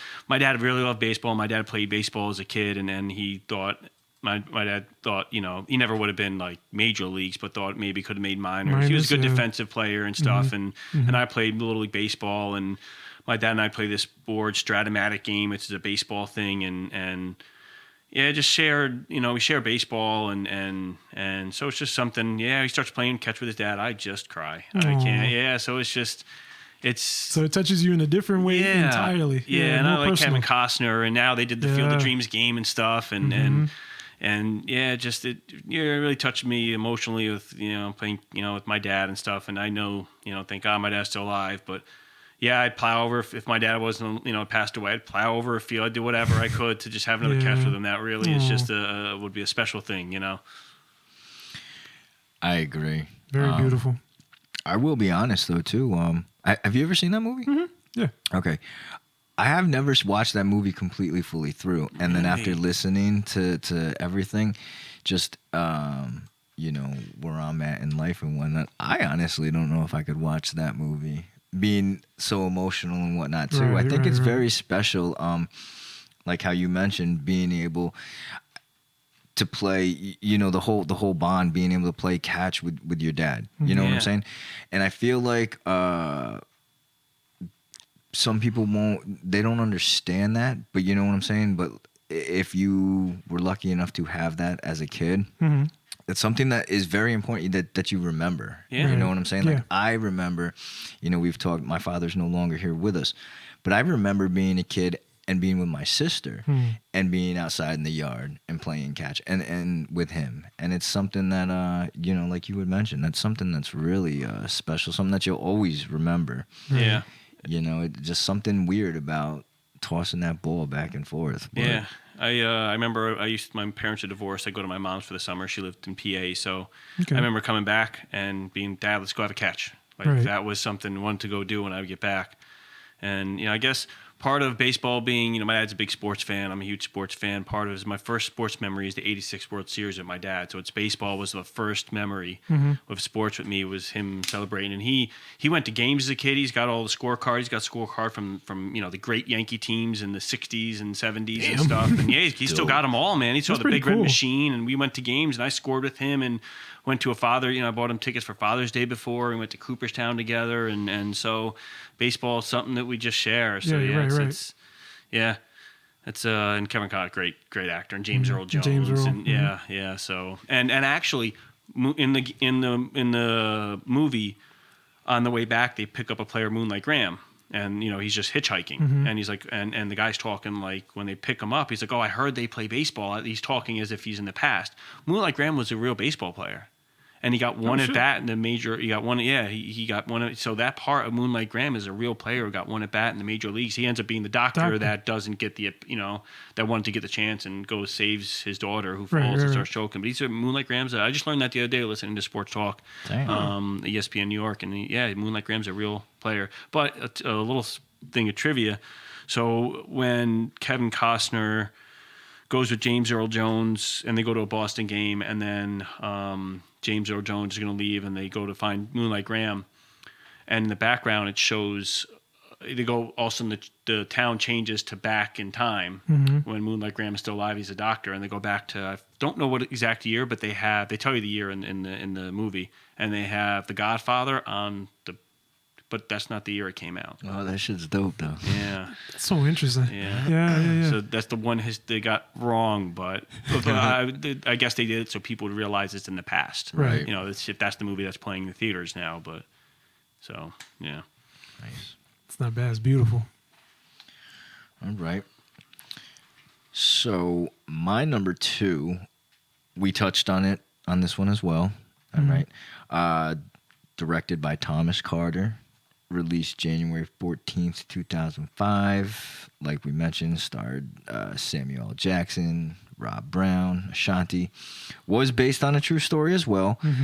Coach Carter. Oof. All right. Now, like I said, I know we mentioned this before, but for me, you know what I'm saying? If there was ever a movie that was made, that you felt like it was written for you or about you or you know what I'm saying, you could relate to certain parts. This was that movie to me. You know what I'm saying?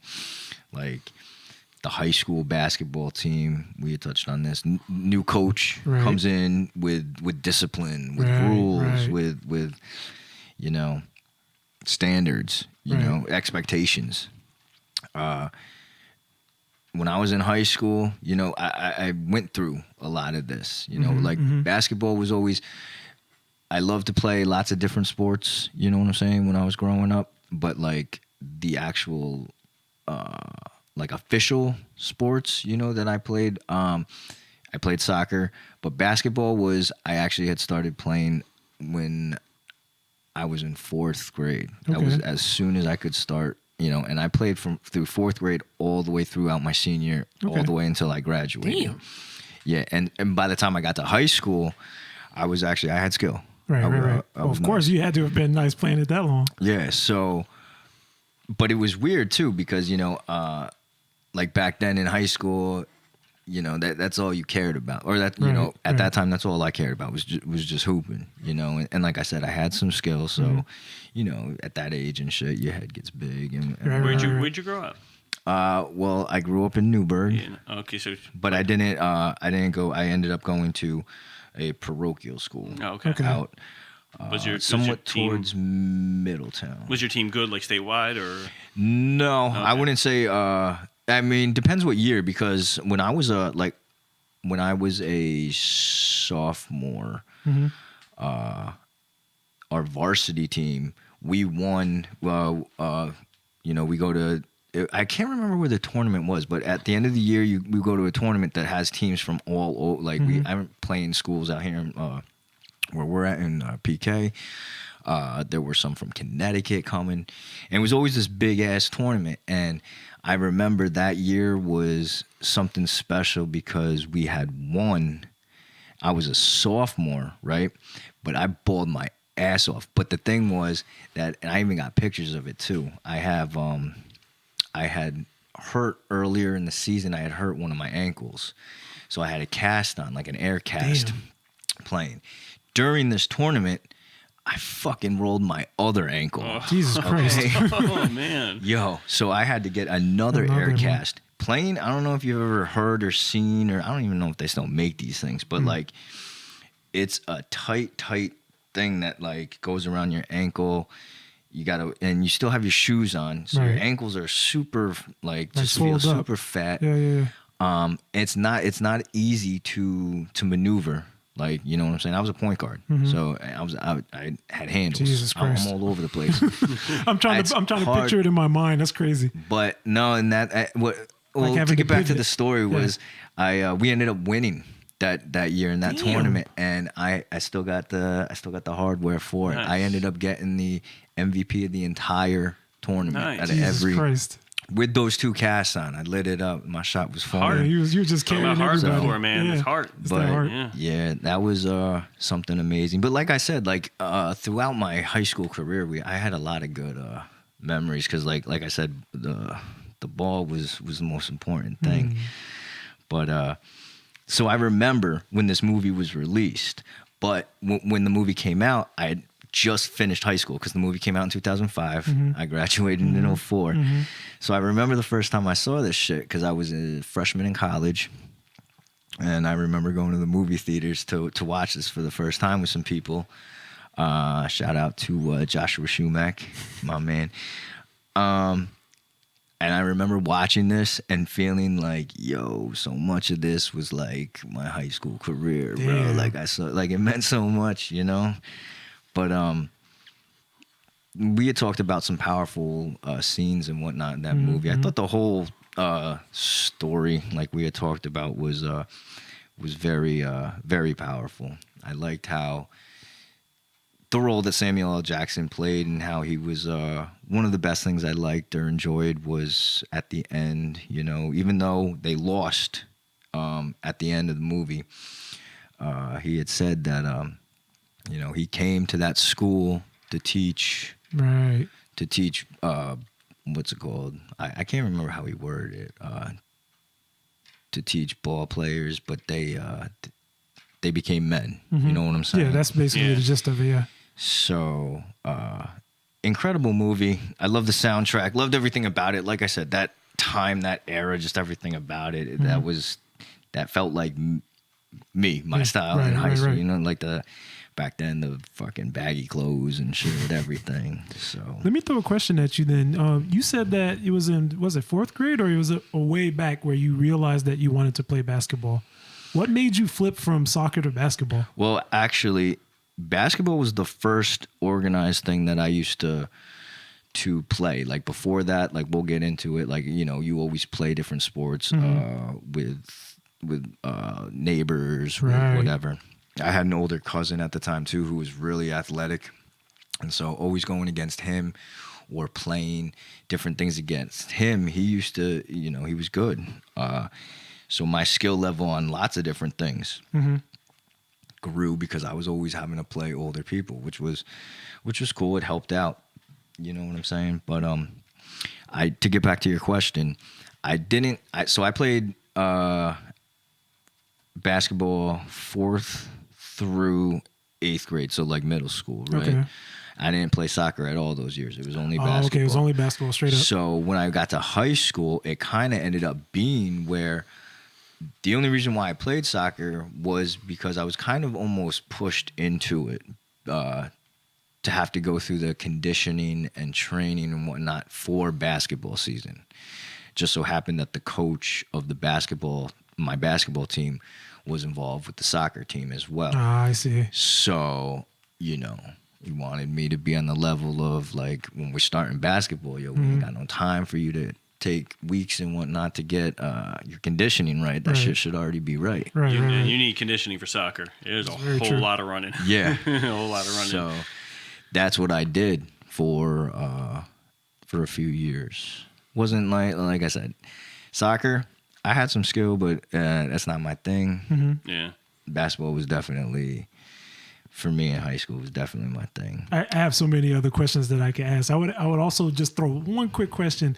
The running in soccer versus the running in basketball. Because, you know, basketball is like a lot of fast breaks, a lot of like pivoting and running in a completely different direction, like very quickly.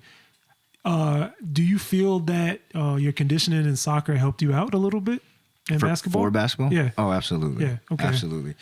There are times, because I remember too, I also was proud, you know, to be, I will say like I'm fast, you know what I'm saying? So like when we were having to do stuff, I remember plenty of practices of like running suicides nonstop, and the purpose solely was to have, I mean, we're gonna see which one of you, who's gonna throw up first. Damn. You know what I'm saying? Back and forth, back and hard.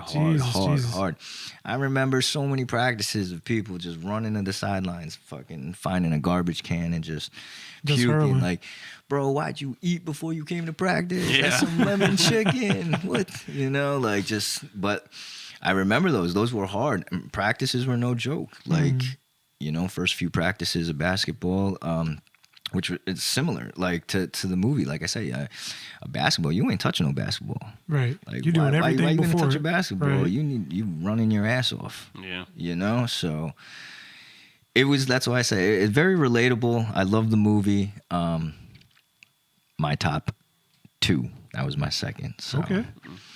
But if you guys want to move on and hit number 1? Sure, we get the number 1. All right. So the number 1 for me is actually Enter the Dragon. So Bruce Lee. Yeah. Okay. And his final movie, you know, rest in peace. Shout outs to Bruce Lee. But I know, I mean, it's not necessarily a sports movie, but for me, it's like everything about that movie, he was at the pinnacle of what he was, you know. I mean, as basically in his own field in Jeet Kune Do. He created his own like field of study of Kung Fu. And he was the absolute master at it. He was at the pinnacle, and it's a lot more. I mean, the story wasn't the best. It was basically him. The guys came to kill his sister, and then they like throw a tournament on some island. And he goes to the island. He finds out who's the killer, and he just whoops everybody's ass on the way to getting to that killer. And he gets that killer in the best way possible. Takes him to like a room full of mirrors and just whoops his ass, complete with claw and bear claw and all the other stuff. But as far as the movie, I just love it for the sheer athleticism that he brought to the table. Like a lot of that stuff he killed himself. You know what I mean? Like that was also the first time where Jackie Chan was in that movie. He was like one of the stunt doubles.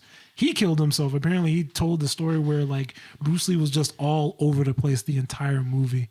And you can really see it, like every action scene that he was in. every fight scene. His acting was actually really good. So he also brought that because he was actually a very good Chinese actor. And back then he actually did like Shakespearean type of stuff, and he really learned how to be an actor as well. But just the athleticism, you got to see him mess with nunchucks. You got to see him mess with the bow staff.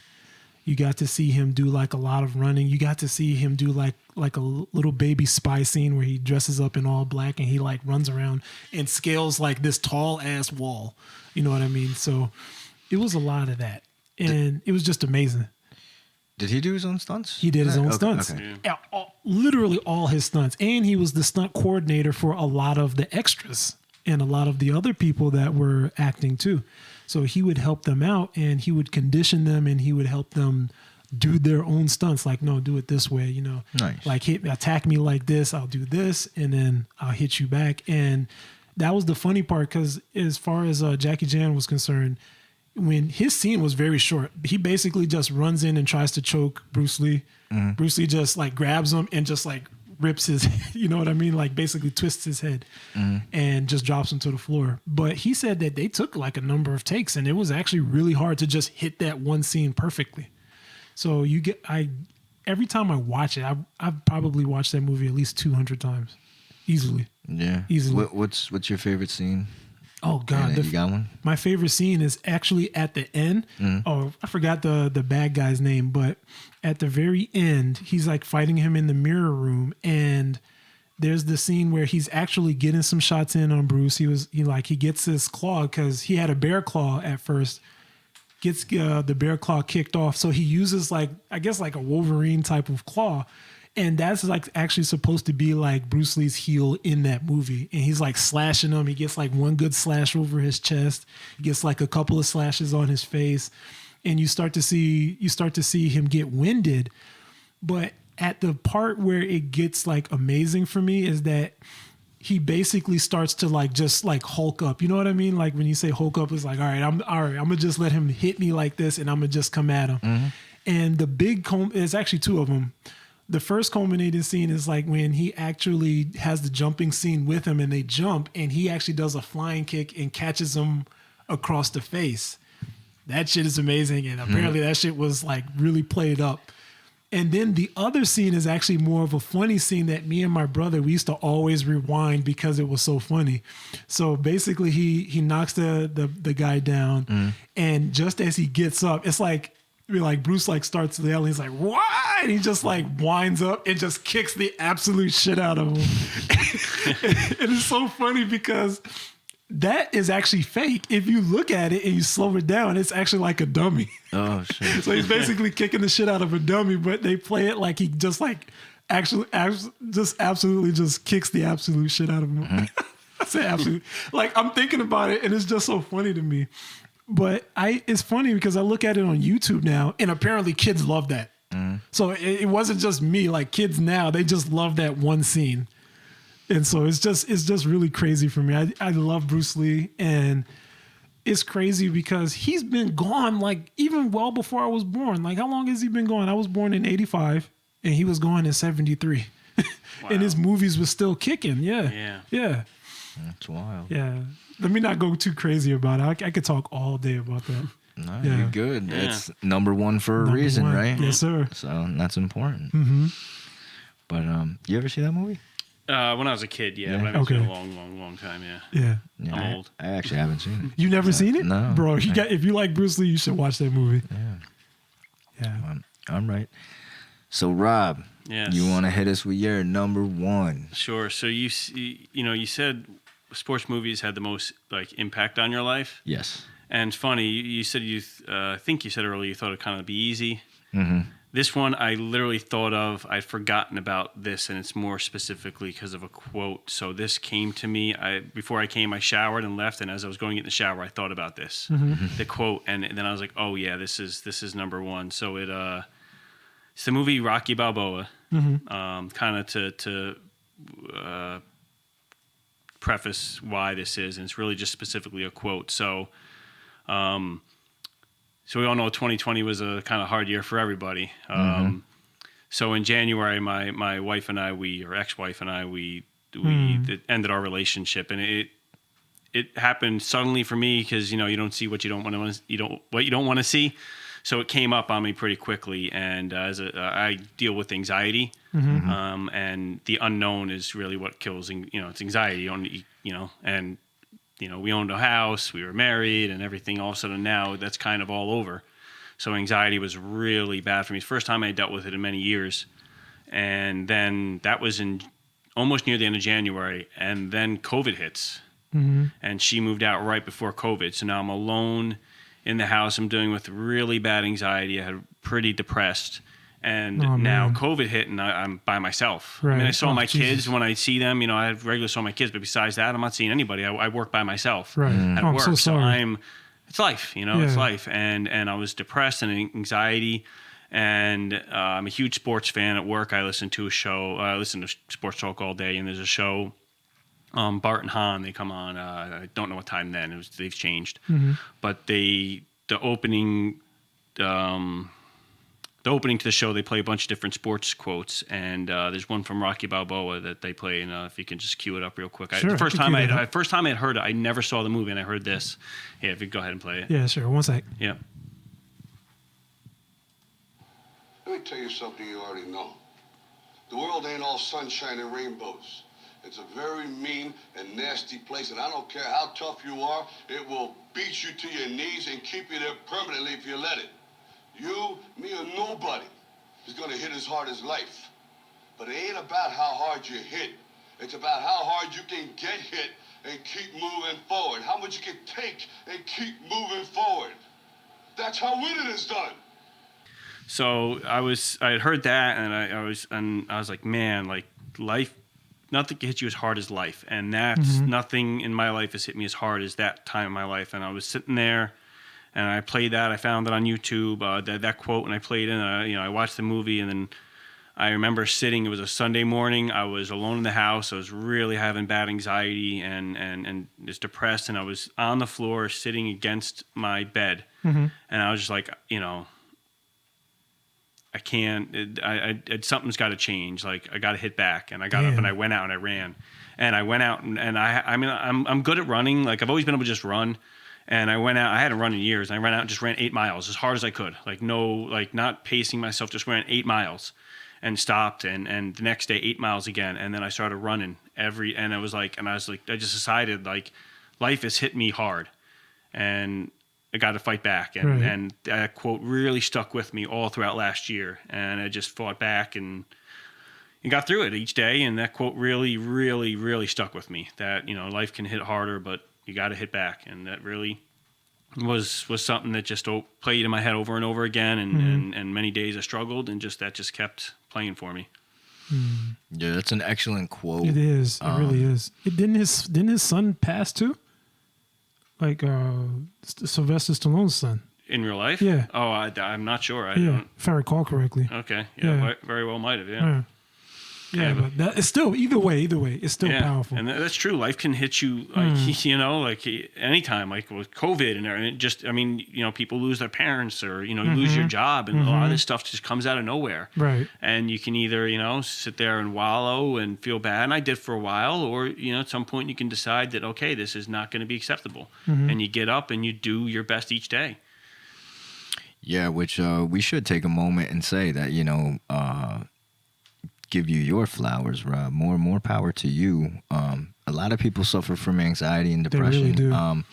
And what you had touched on and talked about, it's a lot of bad shit to happen in 1 year. You know what I'm saying? And that's a lot to shoulder, and for you to be able to come on and talk openly about that and your anxiety. We're greatly appreciative of that. Oh, thanks. I'm never been someone to hide stuff in my life or keep stuff open about it. And people deal with it. I'm not the only person. It's not special. Exactly. And that was one of my points nowadays, that there's nothing wrong with anxiety, and people suffer from that. You know what I'm saying? Like.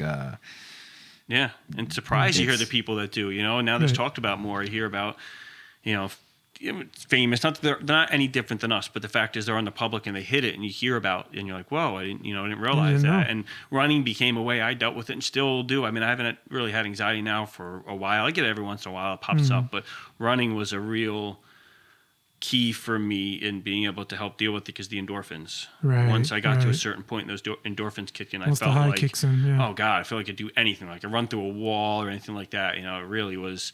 It's funny you said that. 2020 was hard. It's funny people say, oh, 2020 because of COVID, and I'm like. And I think for me, it's not that. It's the personal stuff. I'm like, oh yeah, COVID. It's like it's kind of funny that like, I'm like, wow, like yeah. I mean, of course, I was dealing with, but I was lucky in the way that I was able to. I worked by myself, but that was another thing about.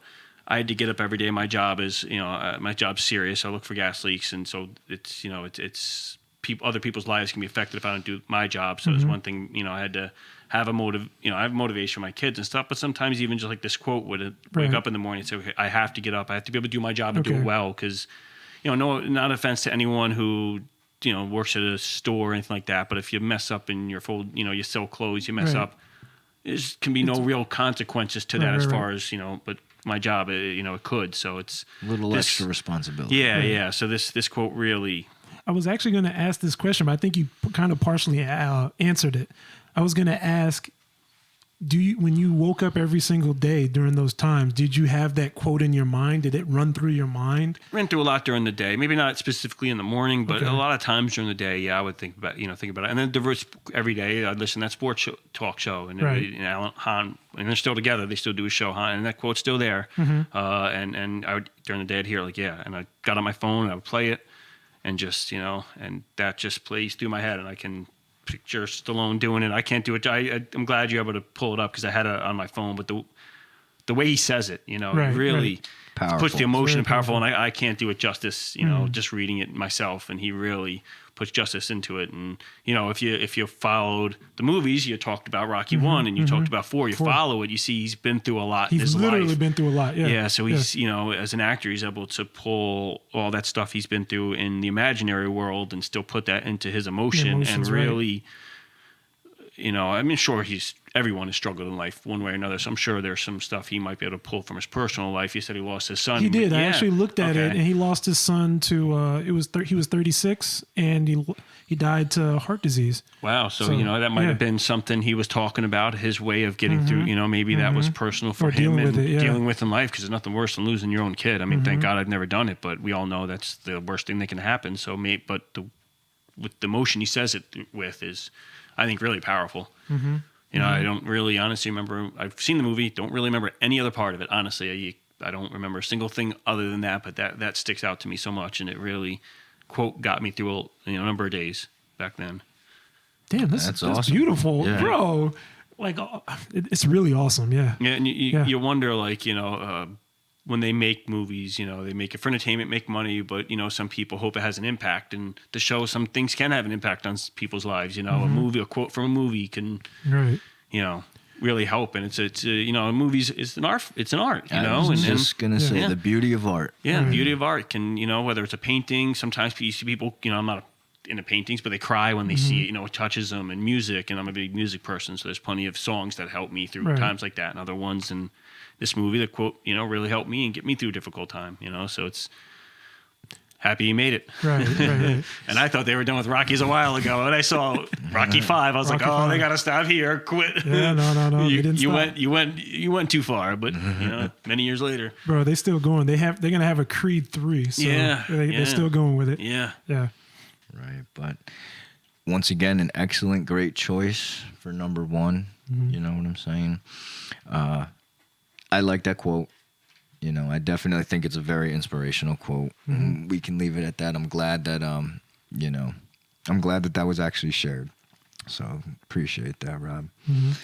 But all right, let's close this up real quick. But let me hit my number 1. Sure. All right. Directed by Stephen Herrick. Okay. This was released on October 2nd, 1992. All right. Starring Emilio Estevez. Oh my God. Joshua Jackson, and I love it. too many more to name. Yes. But my number one, the original, the Mighty Ducks. Okay, God bless you, sir. Shout outs. I have to say, I mean, this movie set my whole childhood. Because I was probably about 7 years old or so when I saw this for the first time, and when I saw it, I wanted to do nothing but play hockey. Like everybody did. That's what I'm saying. This movie affected an entire generation. Yeah. Like it was the first sports movie that I remember like watching more than once as a child. All right, so. After you watch that, I remember playing hockey with I think we mentioned this too, but some of my most memorable childhood times were being able to play hockey with all my neighbors, with my cousin, a bunch of people, you know what I'm saying? And some of those games were some of the best times, you know what I'm saying? And the movie molded a whole generation. It was an absolute classic underdog story. Yes, very for sure. Yeah. I still think too the original movie had great music. You know what I'm saying? So I don't know. To me, this movie was everything to me. You know what I'm saying? I was when I first, like I said, hockey really was probably the first sport that I got into as a kid. That was my main thing that I loved, and it was because of this movie. And I enjoyed it through. I did end up being, as I got older, I did like the Mighty Ducks. I thought it was awesome too around that time when they actually made the professional team off this movie. Yeah. Which I thought was incredible too. I like to follow them, but by that time too, I was already I became a full-blown Rangers fan. So, but I mean, God, what good memories. The Flying V. The Flying V. Yeah. So many things about that movie, man. I mean, I just, you guys obviously all seen it, right? Yeah. I was actually, go ahead. No, I was actually going to ask you a question. The coach, if you could draw like a comparison between him and Coach Carter, you know what I mean? Because he wasn't even like essentially a coach in the beginning of that original movie. He was like a lawyer. He had to do it. He got in trouble. He had to do some community service. And that was it. Hockey, right. Didn't he? Yeah. No, at this time, when he got pulled over, he grew up playing hockey. That's right. But he messed up as a kid. Missed that shot with the deke. Yep. And then he hated hockey. Yeah. You know. Yep. The deke. I remember watching that. I remember I would take a puck, and I actually got decent. I played hockey for many years with my friends. I remember watching that and then taking a puck and taking a hockey stick on the carpet and back and forth right in the carpet. Yeah. I love that movie. Yeah. Emilio Estevez, he was a stars back then. He was a star. Yeah. My God. This movie, I think he did play in a lot of other older movies that did real well too, but I think this movie was the one that really he's best known for. Everyone knows him for being Coach Bombay. But to get back to your question, Tim, about Coach Bombay and Coach Carter. Yeah, Coach Carter, because he basically had to become a better coach too, along with training a team. Coach Carter was already like a great coach that just had to work with just a bunch of kids. You know what I mean? Yeah. So I'm sorry. I was just gonna say, if you could draw like a comparison to them, do you like Coach Bombay more than Coach Carter? Do you think they both came out to like really like grow the teams in the best way possible? Yeah. I mean, any type of comparison that you want to make that may be good or bad. Yeah, no, they both were good coaches. They did their thing. The one thing that I could say that was different, Coach Bombay, he wasn't a coach, but he had prior hockey knowledge. But he had to take a bunch of kids, you know what I'm saying, and try to get them to first learn the game and then play and to buy into what he was doing, which I think the only reason why I think that he may have had it a little easier or done, was because they were kids. Now, Coach Carter coming into you dealing with, egos. You're dealing with teenagers. Right, you know what I'm saying? right. These kids, some of these kids need to get their ass whooped. You know what I'm saying? They rebel at teenage years. And not to mention too, like the hockey, just the way that it was portrayed. The Mighty Ducks, the hockey thing. They were young. They were young. This was more. It felt like more suburbs. You know what I'm saying? Right. And then Coach Carter, they focused straight on kids that were in tougher spots. Right. You know what I'm saying? So to be able to get teens and males, you know what I'm saying, with egos and stuff. It was a lot harder. I'm sure Coach Carter probably had a lot more stress, but I tell you what, though, Coach Bombay came up with that flying V. And that flying V was something beautiful. That type of story, I think, rings through. You get like the Bad News Bears, and you get remember Little Giants. Yeah. Oh yeah, that was around the time. You get, and Little Giants is about the same age as those kids. You get that type of story of a underdog team of. You know, overcoming all odds. Yeah, overcoming all odds is just once again a timeless type of story where you know it's you all as a young kid can relate to that and you just put yourself in those shoes. I think. Right. I mean, you're honestly like living through them too in the movie. I felt funny that all this happens like in '92. You feel yourself living through those kids, like going through whatever struggles they're going through, or at least just being a kid, but learning that you could be something more if you just like put your mind to it and you have somebody that actually pushes you in the right direction. So yeah, stuff like that. And also I know this movie wasn't even part of it, but like Cool Runnings too. So even movies like that, you kind of like live through them and almost in a sense of like how they like build up. Yeah. Cool Runnings. Yeah, it was a good. It's a great movie. See, there you go. Yeah, Mighty Ducks that's Mighty a good one, man. Yeah, classic. That's why, and I say for me too. I mean, people who may still remember, who have known me from way back then, they would be able to tell you too that this movie was life changing. Now, did you like D2? I mean, I was a fan. I liked the Mighty Ducks so much that I enjoyed D2, and I actually even enjoyed the third one. Okay. The only reason why I didn't like the third one as much was just because Bombay wasn't the coach anymore. So it was kind of a different story. But the second one was pretty dope too, but it did not it did not add up to what the first one was. Okay. And how special that first one was. It was amazing.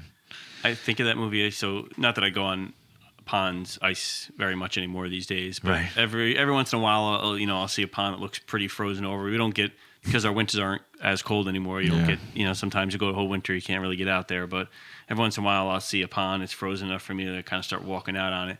And every time people, if I'm with someone, they're like, "Oh, you sure it's okay?" And I'm like, I grew up playing pond hockey, so I got a good feel for when it is and when it isn't.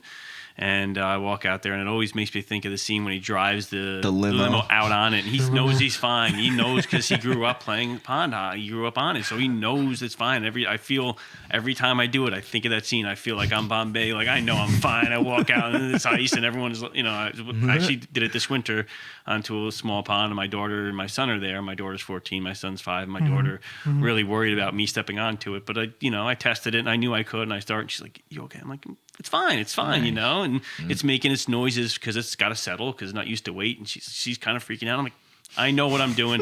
I'm Bombay, don't worry, I'm thinking that in my head. I know what I'm doing, I always think of that scene like the first time I walk out there is when he drives out there in the limo. It's cool. Yeah. Yeah. Now let me ask you one quick question. Did either of you watch like Nickelodeon back in the day? Yeah. Did you watch Pete and Pete?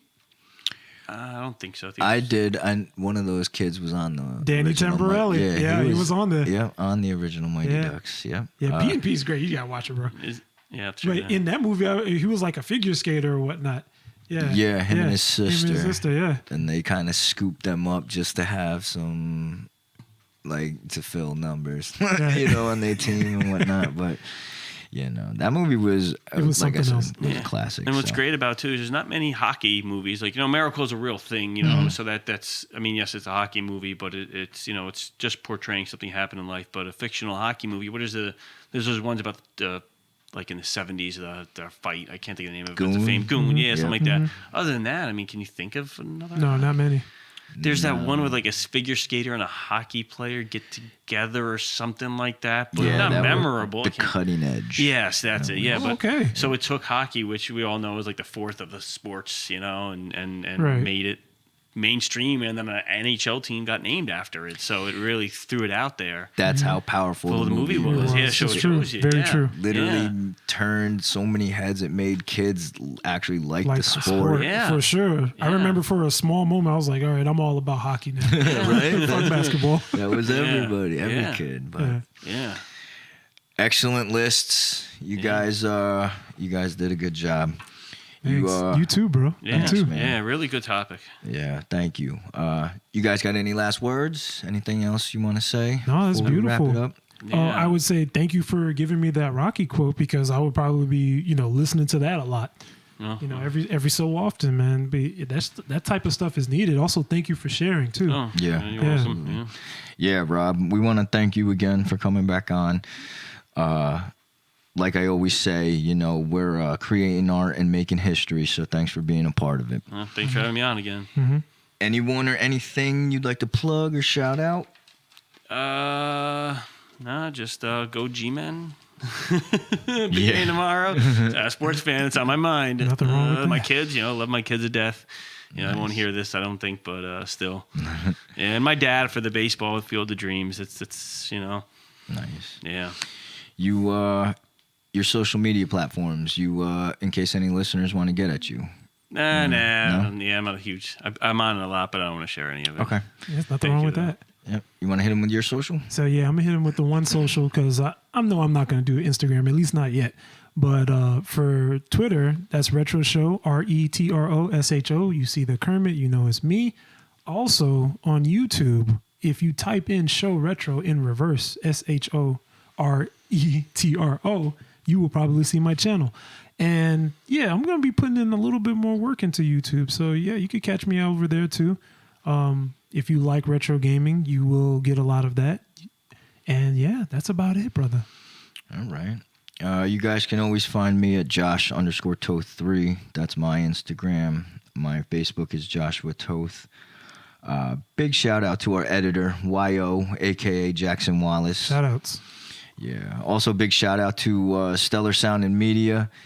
Any musicians looking for studio time or looking for a filmed music video done, contact stellarsoundandmedia@gmail.com.